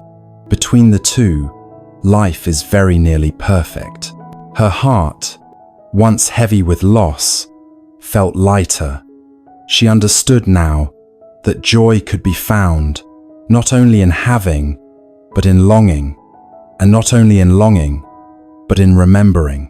And with that solemn little thought, Anne drifted to sleep, her dreams mingling with waves and laughter and the lingering taste of ice cream. The summer air hung heavy with sweetness at Green Gables. Bees droned among the clover. The orchard shimmered with warmth, and Anne Shirley sat on the back steps, her chin in her hands, lost in thought. But her face was not filled with delight as usual. Instead, her eyes carried a shadow, as though she bore some hidden weight. For Anne had done something that pricked her conscience like a thorn, day after day. It had begun with a vanity. Anne, with her fiery hair and plain dresses, longed to be beautiful. She dreamed of raven tresses, of shining locks like those of the heroines in her books. And when a peddler had passed through Avonlea, offering bottles that promised to darken hair as black as a raven's wing, temptation had seized her heart. She had bought one secretly, and one morning, when Marilla was away, Anne had poured the liquid over her hair, humming with anticipation. But instead of dark, glossy waves, the potion had left her head a hideous greenish hue, like moldy grass. Anne had cried until her eyes were sore. She had hidden the bottle, hidden her shame, and tried to go on as though nothing had happened. Yet every time she caught sight of her reflection, or felt the curious stares of others, guilt tightened its grip. Marilla noticed soon enough. "Anne, what under the canopy have you done to your hair?" Anne's face had flushed scarlet. It's only the sunlight, Marilla. It plays tricks." But Marilla's sharp eyes were not fooled. Sunlight doesn't turn hair that shade of green. You've been meddling with something, haven't you? Anne had denied it, fumbling for excuses, until Marilla, shaking her head, said no more. But Anne's conscience did not rest. Days passed. Each time Marilla looked at her, Anne felt as though she could hear the word liar ringing in her ears. She found no peace in the meadow, no delight in the lake of shining waters. At last, one evening, she could bear it no longer. Marilla was sewing by the window when Anne came slowly into the room. Her hands were clasped tightly in front of her, and her eyes shone with both fear and resolve. "Marilla," she said, her voice trembling, "I must confess something." Marilla set down her needle. "Well, child, what is it?" Anne's words rushed out in a torrent. "Oh, Marilla, I've been deceitful and vain and altogether wicked. I wanted to have beautiful dark hair, like Diana's, so I bought a bottle from a peddler, and I poured it on my head. And now I look like a pand, a cabbage gone wrong, and I've tried to hide it, and I told you it was sunlight, but it wasn't. It was dye, and I am dreadfully, horribly ashamed." She covered her face with her hands and burst into tears. Marilla, though stern by nature, felt her heart soften. She saw before her not a wicked child, but a girl who longed desperately for beauty and belonging. "Anne," she said quietly, "look at me." Anne lowered her hands, her eyes red and brimming. "You've been foolish," Marilla continued, "but at least you've had the courage to own up to it. That counts for something." "Oh, Marilla," Anne sobbed. "I thought I would never find the courage. Every day I wanted to confess, but then I would imagine how disappointed you would be, and I could not bear it. But lying was worse. It made me feel so dreadful, as if there were a stone on my heart. I know now that telling the truth, however hard, is always best." Marilla nodded slowly. "Yes, secrets eat away at a soul. Better an unpleasant truth than a hidden lie." Anne sniffled, wiping her nose with her sleeve. Do you think God will forgive me, Marilla?" "I expect he will, if you mean to do better. You must learn to be content with the looks you've got. dye won't change who you are inside. Anne managed a small, watery smile. Perhaps I shall make peace with my red hair one day, though I cannot imagine it at present. Marilla's lips twitched, but she said nothing. That night, Anne brushed her ruined hair and whispered to herself, I will never, ever deceive again. It is far worse than freckles or red hair. It turns one's soul quite ugly. The next morning, she woke with a strange lightness, as if a burden had been lifted. Though her hair was still ghastly green, her heart was clear. And when Diana, catching sight of her, laughed until she could hardly stand, Anne laughed too, for confession had turned her shame into something almost bearable, and she understood, in a way deeper than before, that truth was its own kind of beauty. The little white schoolhouse at Avonlea, perched on its rise above the main road, had always been a place of small dramas and larger dreams. Its yard, shaded by maples, echoed daily with the laughter, quarrels, and whispered secrets of children. Yet never had it seen such a stir as the storm that was about to brew. Anne Shirley, bright-eyed and eager, had taken to her studies with zeal. She loved words, adored the sweep of history, and cherished the rhythmic certainty of mathematics. But above all, she relished composition. To string together thoughts like beads, to set imagination free on paper, this, to Anne, was bliss. Her teacher, Mr. Phillips, was not a man of great warmth or tact. He liked order, neatness, and discipline more than inspiration. He often favored certain students, the pretty Prissy Andrews, in particular, while others went largely unnoticed. One fateful morning, Anne arrived at school, flushed with anticipation. She had written an essay titled A Day in the Enchanted Forest, and her heart swelled with pride at its flowery descriptions. She hoped, perhaps, that Mr. Phillips might see in her writing some spark of genius. But things did not unfold as she imagined. When the time came to read aloud, Mr. Phillips barely glanced at Anne's work. He instead called upon Prissy, praising her neat handwriting and her sensible account of butter making. Anne sat stiff in her seat, her cheeks burning. Butter making. When her own essay contained woodland sprites, gleaming rivers, and a heroine who looked suspiciously like herself, she felt the injustice keenly, though she bit her tongue. Yet this slight was nothing compared to what followed. That afternoon, as arithmetic lessons dragged on, Josie Pye whispered some cutting remark about Anne's hair. Anne, unable to endure Josie's smirk, flung back a retort, sharper than she intended. A ripple of giggles spread across the room. Mr. Phillips' face darkened. Anne Shirley, stand up. Anne rose, her knees trembling. You will march to the blackboard and write 100 times. I must not interrupt the class with my temper. The class gasped. To be punished so publicly was humiliation enough. But worse, he directed her to share the desk of Gilbert Blythe while she worked. The name struck her like a blow. Gilbert, the boy who had dared to call her carrots and had since been the focus of her indignation. She had sworn never to forgive him. Gilbert, for his part, flushed as red as Anne's hair. He pushed aside his books to make room, whispering under his breath, I'm sorry. But Anne, her pride aflame, ignored him.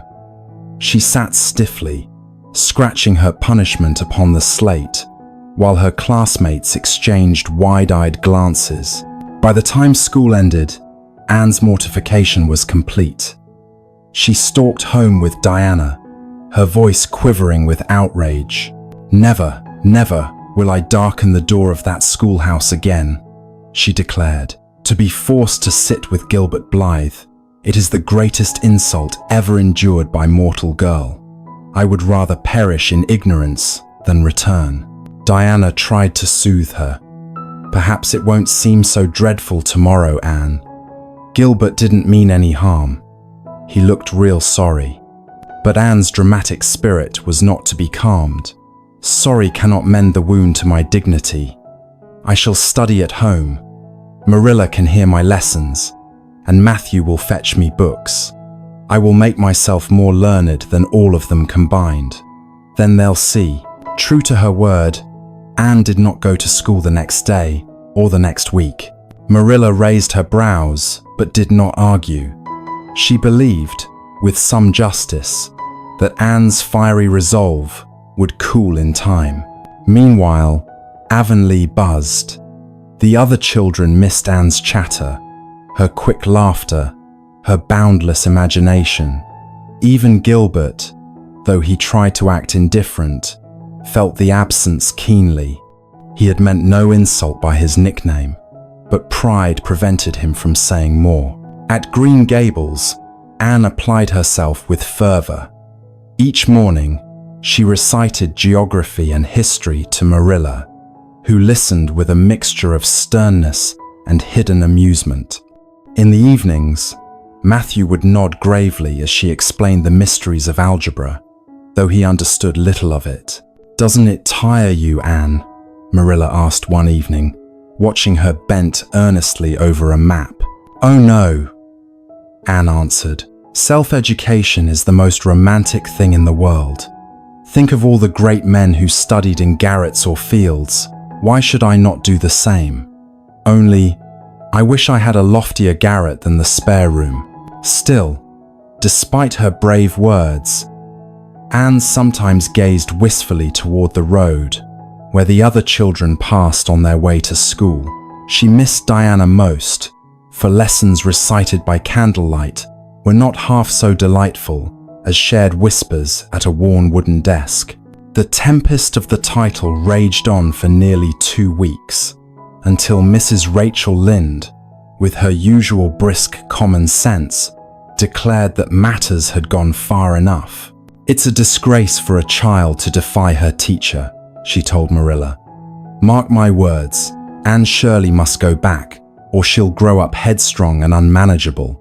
You can't let her have her way in everything."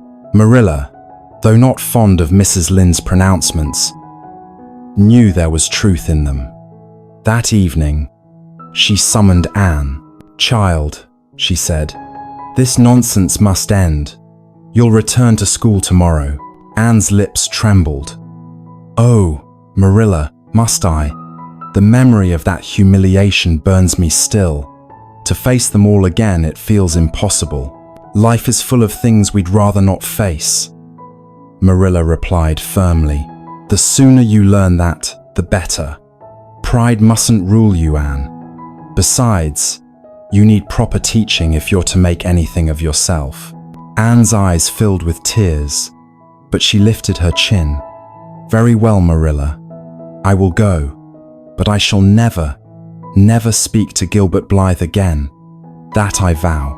And so, the next morning, Anne walked to the little white schoolhouse once more.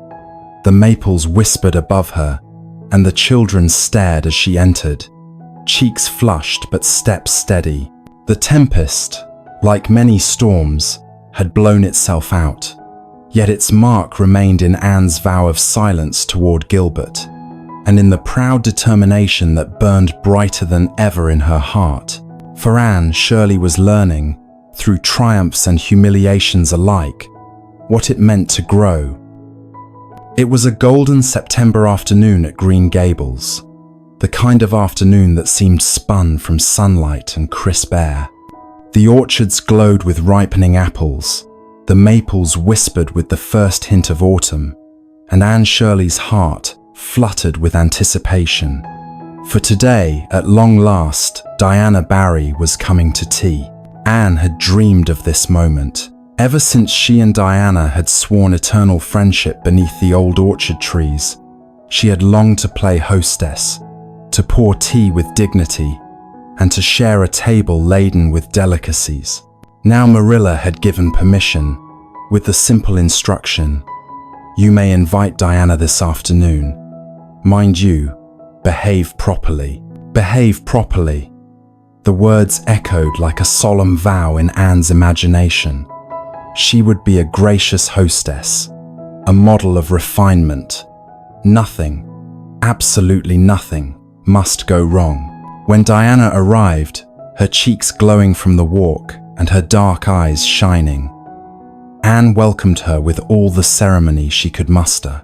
"Dearest bosom friend," she announced, "our tea shall be a feast fit for queens."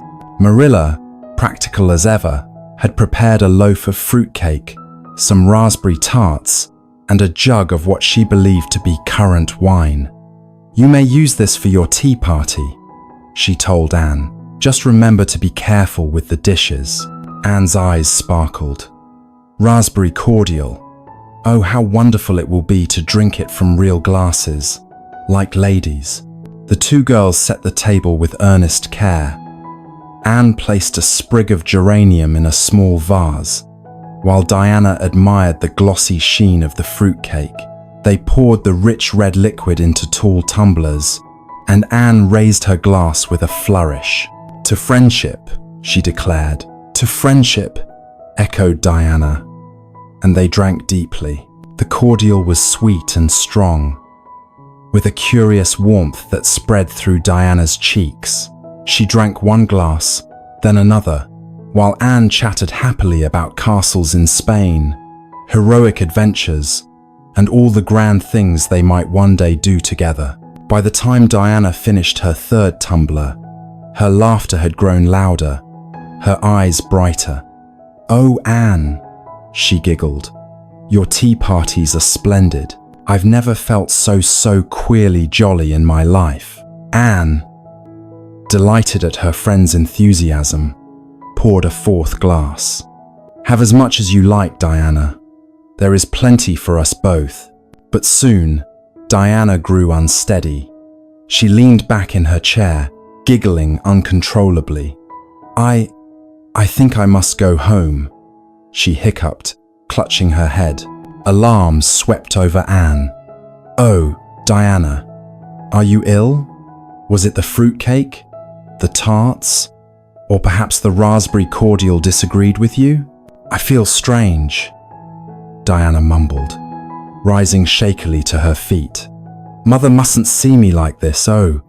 Anne, bewildered, helped her to the door. "Rest well, dearest. Tomorrow you shall be quite yourself again." But tomorrow did not bring the peace Anne hoped for. That evening, Mrs. Barry, stern and offended, marched up the lane to Green Gables. She found Marilla shelling peas by the kitchen window and wasted no time in unleashing her fury. "Marilla Cuthbert, I am astonished and scandalized. Do you know what your Anne Shirley did this afternoon? She intoxicated my child. Yes, intoxicated." Diana came home flushed, staggering, laughing like a wild creature. "She had to be put straight to bed, and when I demanded the cause, she confessed she had been drinking wine at your table." Marilla gasped. "Wine? Impossible. Anne knows better." But when the truth came out, it was worse than either woman expected. For the bottle Anne had served so generously was not raspberry cordial at all. It was Marilla's homemade currant wine. Strong and heady, Marilla turned to Anne, who had listened in stricken silence. "Child, what possessed you to give Diana wine?" Anne's eyes filled with horrified tears. "I thought it was raspberry cordial. Truly, Marilla, I never dreamed it was anything else. Oh, what shall I do? Diana will never forgive me, and Mrs. Barry will despise me forever." Mrs. Barry's lips tightened. "Indeed I shall. I forbid Diana ever to set foot in this house again. And as for Anne Shirley, she is no friend of my daughter's. A child who tempts others into disgrace is no companion for Diana Barry." And with that, she swept away, leaving Anne in a flood of despair. That night, Anne wept bitterly in her little gabled room. "Marilla, I am the most unfortunate girl alive. My dearest friend has been torn from me forever, all because of a dreadful mistake. I would willingly drink a whole bottle of currant wine myself, if only it would undo this calamity." Marilla tried to be firm, though she felt pity stirring. "It was carelessness, Anne. You should have asked before serving anything." "Yes," Anne sobbed. "But who could imagine such tragedy lurking in an innocent-looking bottle? My heart is broken, Marilla utterly broken. Diana will never speak to me again. Life without her friendship is a desert, a waste, a night without stars." For days afterward, Anne walked about Green Gables in a cloud of gloom. She passed Diana on the road once, and her friend gave her a shy, regretful look. But Mrs. Barry's command was iron. The two girls did not speak. The loss weighed heavily on Anne's spirit. Lessons seemed dull, the world dreary. She still found joy in her fancies, but a shadow always crept in. What is imagination without a bosom friend to share it? She murmured one evening, staring out at the twilight. Yet life has a way of moving forward. Marilla, though she did not indulge Anne's despair, understood its depth. She knew the girl's heart had been bruised but not destroyed, and perhaps, in time, even Mrs. Barry's sternness might soften. For now, Anne learned a hard truth, that even innocent mistakes can bear heavy consequences, and that friendship, so sweet and precious, is also fragile. And yet, in her sorrow, she grew. She learned that the heart, though broken, still beats, and that sometimes the very pain of loss is what deepens love's meaning. The days after Diana's banishment felt like a long winter for Anne Shirley, though the leaves outside Green Gables still gleamed with autumn gold. She went about her chores with downcast eyes, and her laughter, the bright, rippling music that usually filled the air, fell silent. Even school, once full of delight, because she and Diana could whisper secrets across the desks, now seemed barren. Diana no longer sat with her. Mrs. Barry's decree kept the two apart. And though Diana's eyes often softened with longing, obedience to her mother was absolute. "Life is hollow, Marilla," Anne sighed one evening as she peeled potatoes at the kitchen table. "A desert without a spring. Oh, how cruel fate is, to snatch away one's bosom friend." Marilla, rolling out pastry with calm efficiency, gave her a brisk look. "Nonsense, child. You've still got your lessons, your chores, and plenty of good sense to keep you occupied. Stop fretting." "But Marilla," Anne said mournfully, "the world seems so colorless. Even the sunsets have lost their glory, and the birds sound melancholy. I fear I shall become a withered soul before my time." "Stuff and nonsense," said Marilla again, though her eyes softened slightly. She had grown used to Anne's poetic laments, but beneath them, she saw real loneliness. Still, Marilla believed in practical remedies, and as it happened, one soon arrived. October brought with it the annual school concert, a much-anticipated event in Avonlea. The scholars would recite, sing, and perform before the community. It was a chance to shine, and this year, the teacher, Mr. Phillips, had ambitious plans. "Anne Shirley," he announced one morning, "you have a voice that carries. I wish you to recite at the concert." Anne's eyes widened. "Oh, sir, may I truly? To stand before an audience, to make words live on my tongue, it would be like stepping into a dream." Her classmates tittered, but Anne's excitement was boundless.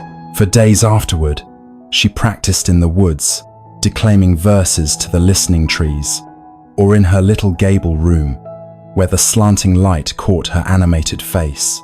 Marilla at first frowned at the notion. A concert. A lot of nonsense, if you ask me. Wasting evenings when you might be studying your sums. But Matthew, quiet Matthew, cleared his throat. Seems to me, Marilla, a girl might as well have some pleasure. She works hard enough. Anne clasped her hands. Oh, Matthew, you understand. It isn't mere pleasure, it's an opportunity. To lift hearts with beauty, to make people feel what the poet felt. It will be my chance to do something remarkable. So Marilla consented, albeit reluctantly. Anne threw herself into preparation with all the fervor of her imaginative soul. She chose a dramatic piece, The Maiden's Vow, full of passion and pathos. She practiced before mirrors, before the flowers in the garden, even before the astonished cow in the pasture.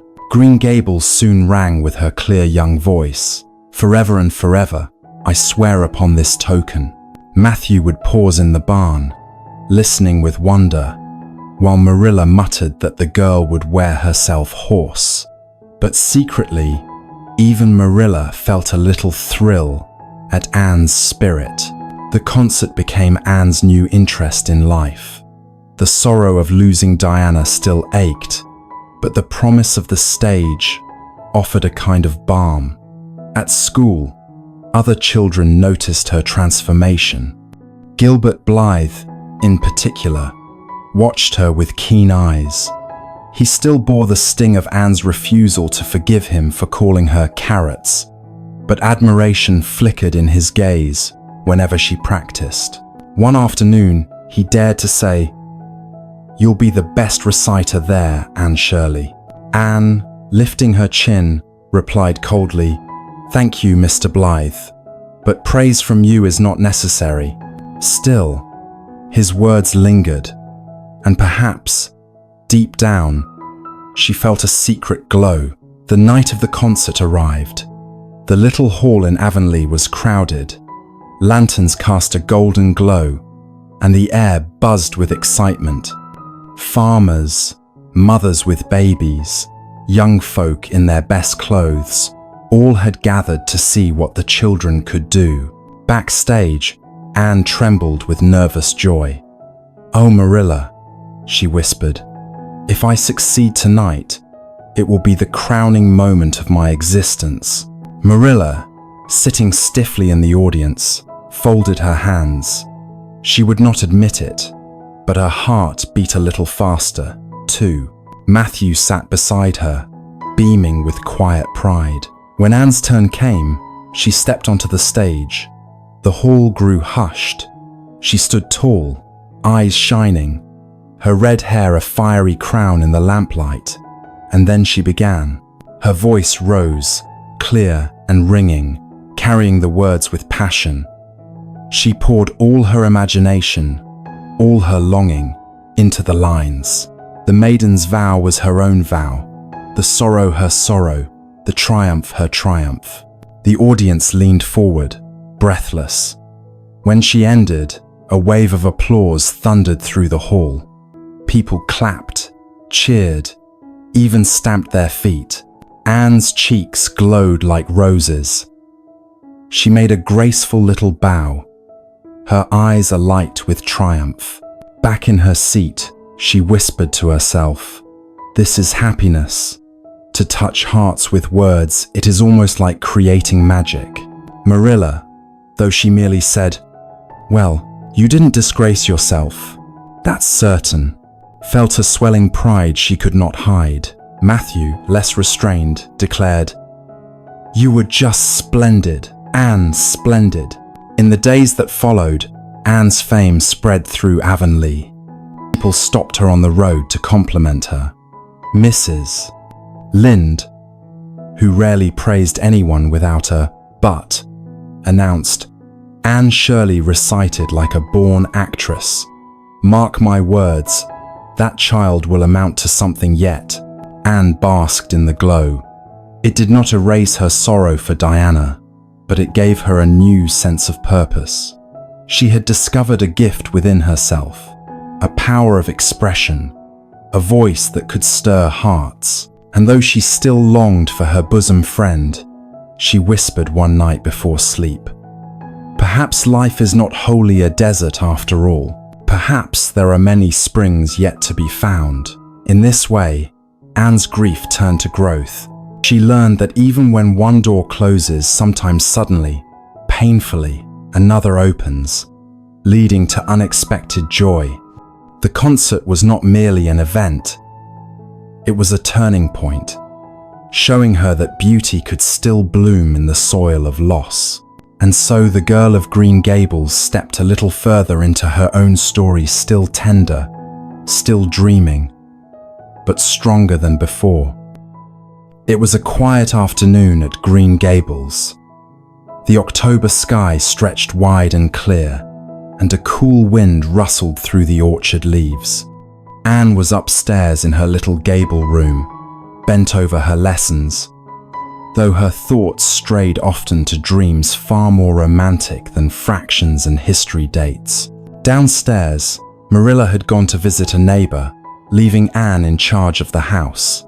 Matthew worked in the fields, steady as always.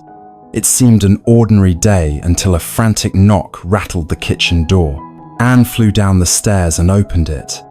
There stood a small boy, panting, his eyes wide with fear. "Miss, come quick." "Minnie May, Barry's awful sick, she's choking and gasping. Ma's gone to town and Pa's away with the team. Diana sent me to fetch help." Anne's heart leapt. "Minnie May? Croup?" The boy nodded, his lips trembling. In a flash, Anne remembered all Marilla had told her about croup, and more she had once read aloud the doctor book to the twins at the asylum, and she had listened keenly. Her mind, usually filled with castles and heroines, now became sharp with purpose. "I'll come at once," she said firmly. She snatched her coat and cap, and as she ran out, she called to the boy, "Go tell Diana I'll be there in minutes." The Barry house was lit with the pale glow of a single lamp when Anne arrived. Inside, Diana knelt by her little sister's bed, her face white with terror. Minnie May, only 3 years old, tossed restlessly, her breath harsh and strangled. "Oh, Anne," Diana sobbed. "She can't breathe. Mother and father aren't here, and I don't know what to do." Anne seized her hands. "Don't be afraid, Diana. I've read about croup, and I know what to do. We'll save her." Her calm voice steadied Diana, though tears still streamed down her cheeks. Anne quickly set to work. She sent Diana to heat water, to gather blankets, to keep the kettle steaming. Then she bent over Minnie May, soothing the child's burning forehead, speaking words of comfort. "Be brave, little one. You're not alone. We'll make you better." Through the long night, Anne battled the sickness. She made poultices, coaxed warm drinks, and held the gasping child against her shoulder, patting gently, whispering lullabies. She never faltered. Her eyes glowed with determination, and her hands, usually so quick to gesture in excitement, moved with steady care. Hour after hour passed. Outside, the wind moaned through the trees, and the stars wheeled in their silent courses. Inside, Anne Shirley fought for a child's breath with nothing but courage, knowledge, and love. At last, near dawn, Minnie May's breathing eased. The harsh rattle faded into soft, even breaths. Her little body relaxed, and she sank into peaceful sleep. Anne, pale with weariness but radiant with relief, looked up at Diana. "She will be well now. The worst is past." Diana threw her arms around her. "Oh, Anne, you saved her life. If you hadn't come..." She could not finish, but her tears this time were of gratitude. When Mrs. Barry returned and learned what had happened, she was overcome. At first, she could only weep over her child. Then she turned to Anne with trembling lips. "My dear girl," she said, "I misjudged you cruelly. To think I forbade Diana to see you, and you the one who saved her sister's life. Can you forgive me?" Anne, though weary, smiled with luminous forgiveness. "Of course, Mrs. Barry. I never held anger in my heart. I only longed for Diana's friendship again." And so the ban was lifted. Diana flew to Anne's side, her eyes shining with joy. "Anne, we shall never be parted again. You'll always be my bosom friend." Anne clasped her hand. "Forever and ever, through all the trials of life." The next morning, when Marilla returned home and heard the story, she looked at Anne with a mixture of pride and astonishment. "Well, child, I never thought your head stuffed with so many fancies could prove useful.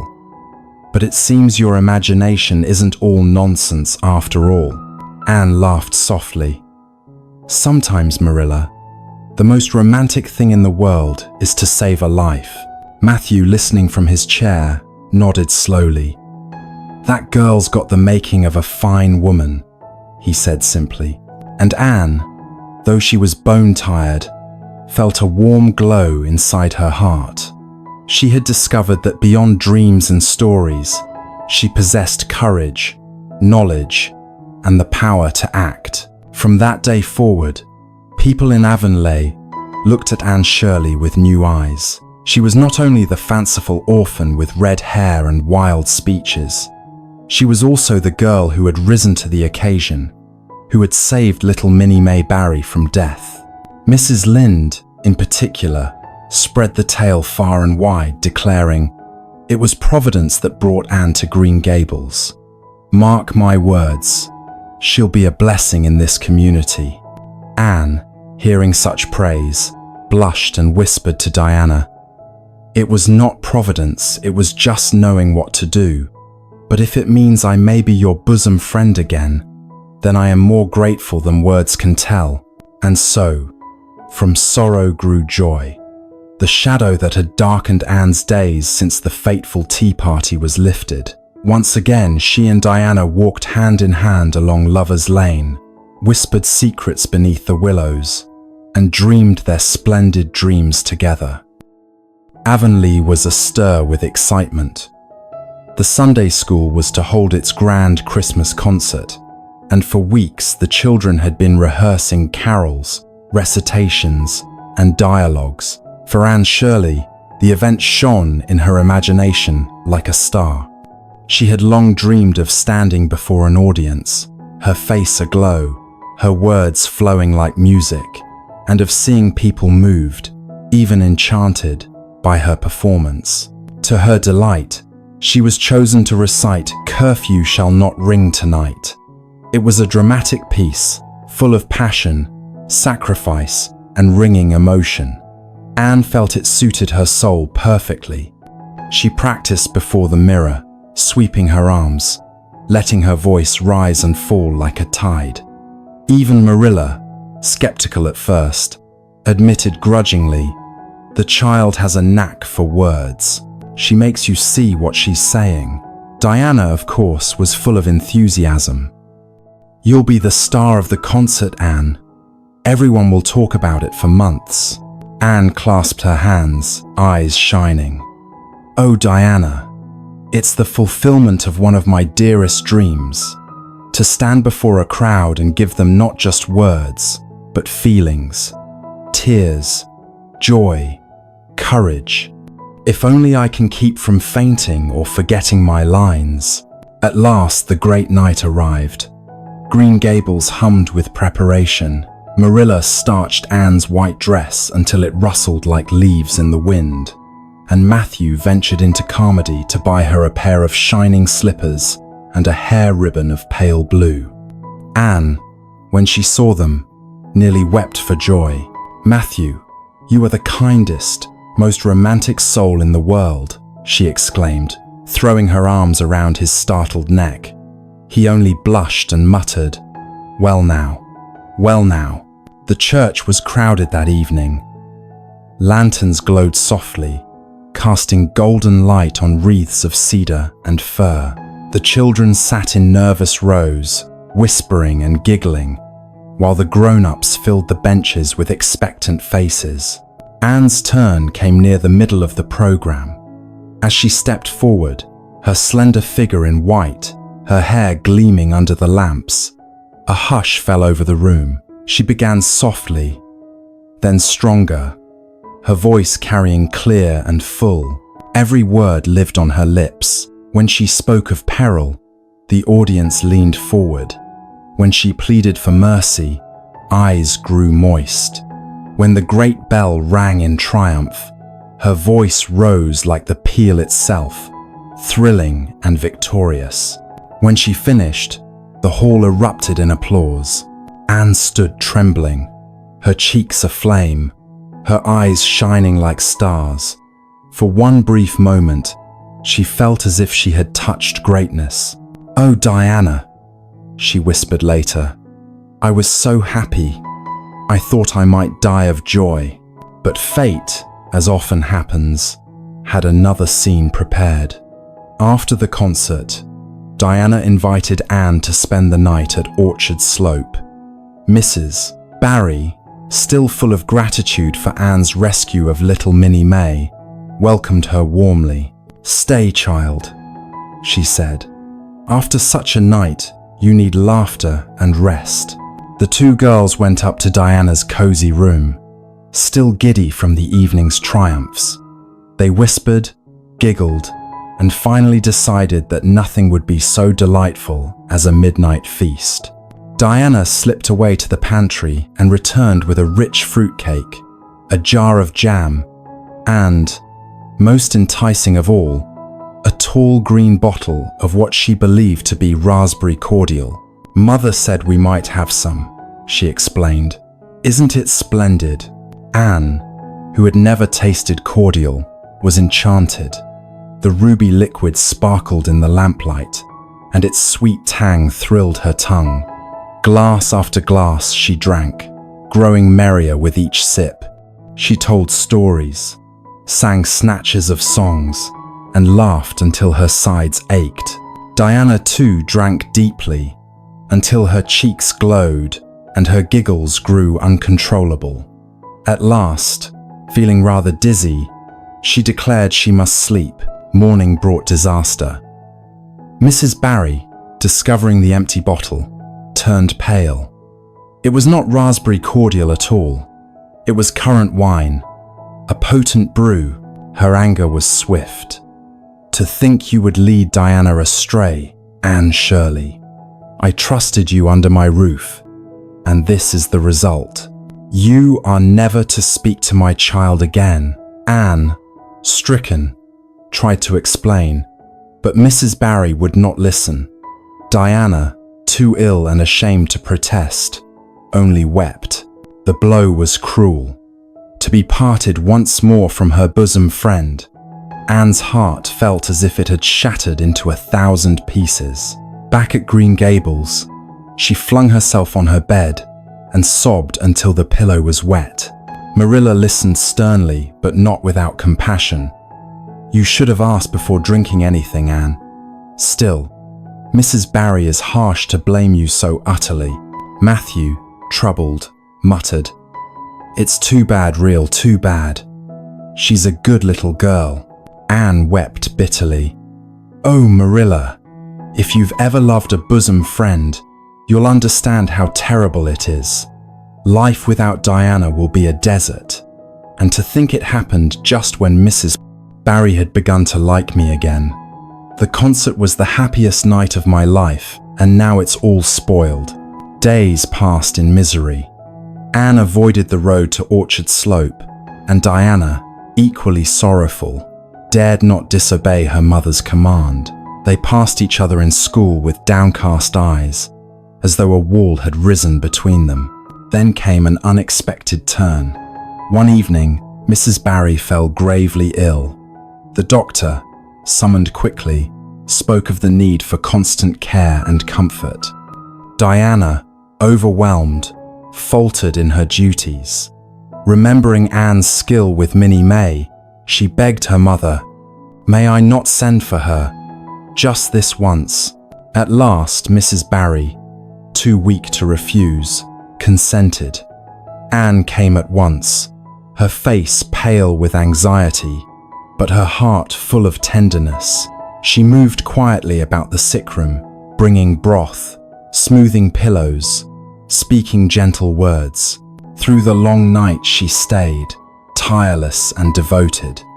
By morning, Mrs. Barry's fever had broken. With grateful tears, she took Anne's hand. "I wronged you, child. I see now you are good and true. Will you forgive me?" Anne's eyes shone. "There is nothing to forgive, Mrs. Barry. Only let me be Diana's friend again." And so, once more, the rift was healed. Diana clasped her hand in silent joy, and the two girls whispered vows of eternal friendship, as if no shadow had ever fallen between them. Looking back later, Anne reflected with a sigh, how quickly life can change from the glory of triumph to the bitterness of disgrace, and then to the sweetness of forgiveness. It is like a story with many chapters, each more surprising than the last. Marilla, hearing her, said dryly, "Well, Anne, if you learn to be cautious with bottles and feasts, perhaps the next chapter won't be quite so dramatic." But Matthew, smiling gently, thought to himself that perhaps drama was the very essence of Anne's charm. And so the concert, the catastrophe, and the confession passed into memory, another tale in the growing story of Anne Shirley of Green Gables. Anne's story at Green Gables has only just begun. Many colourful adventures and surprises are still ahead.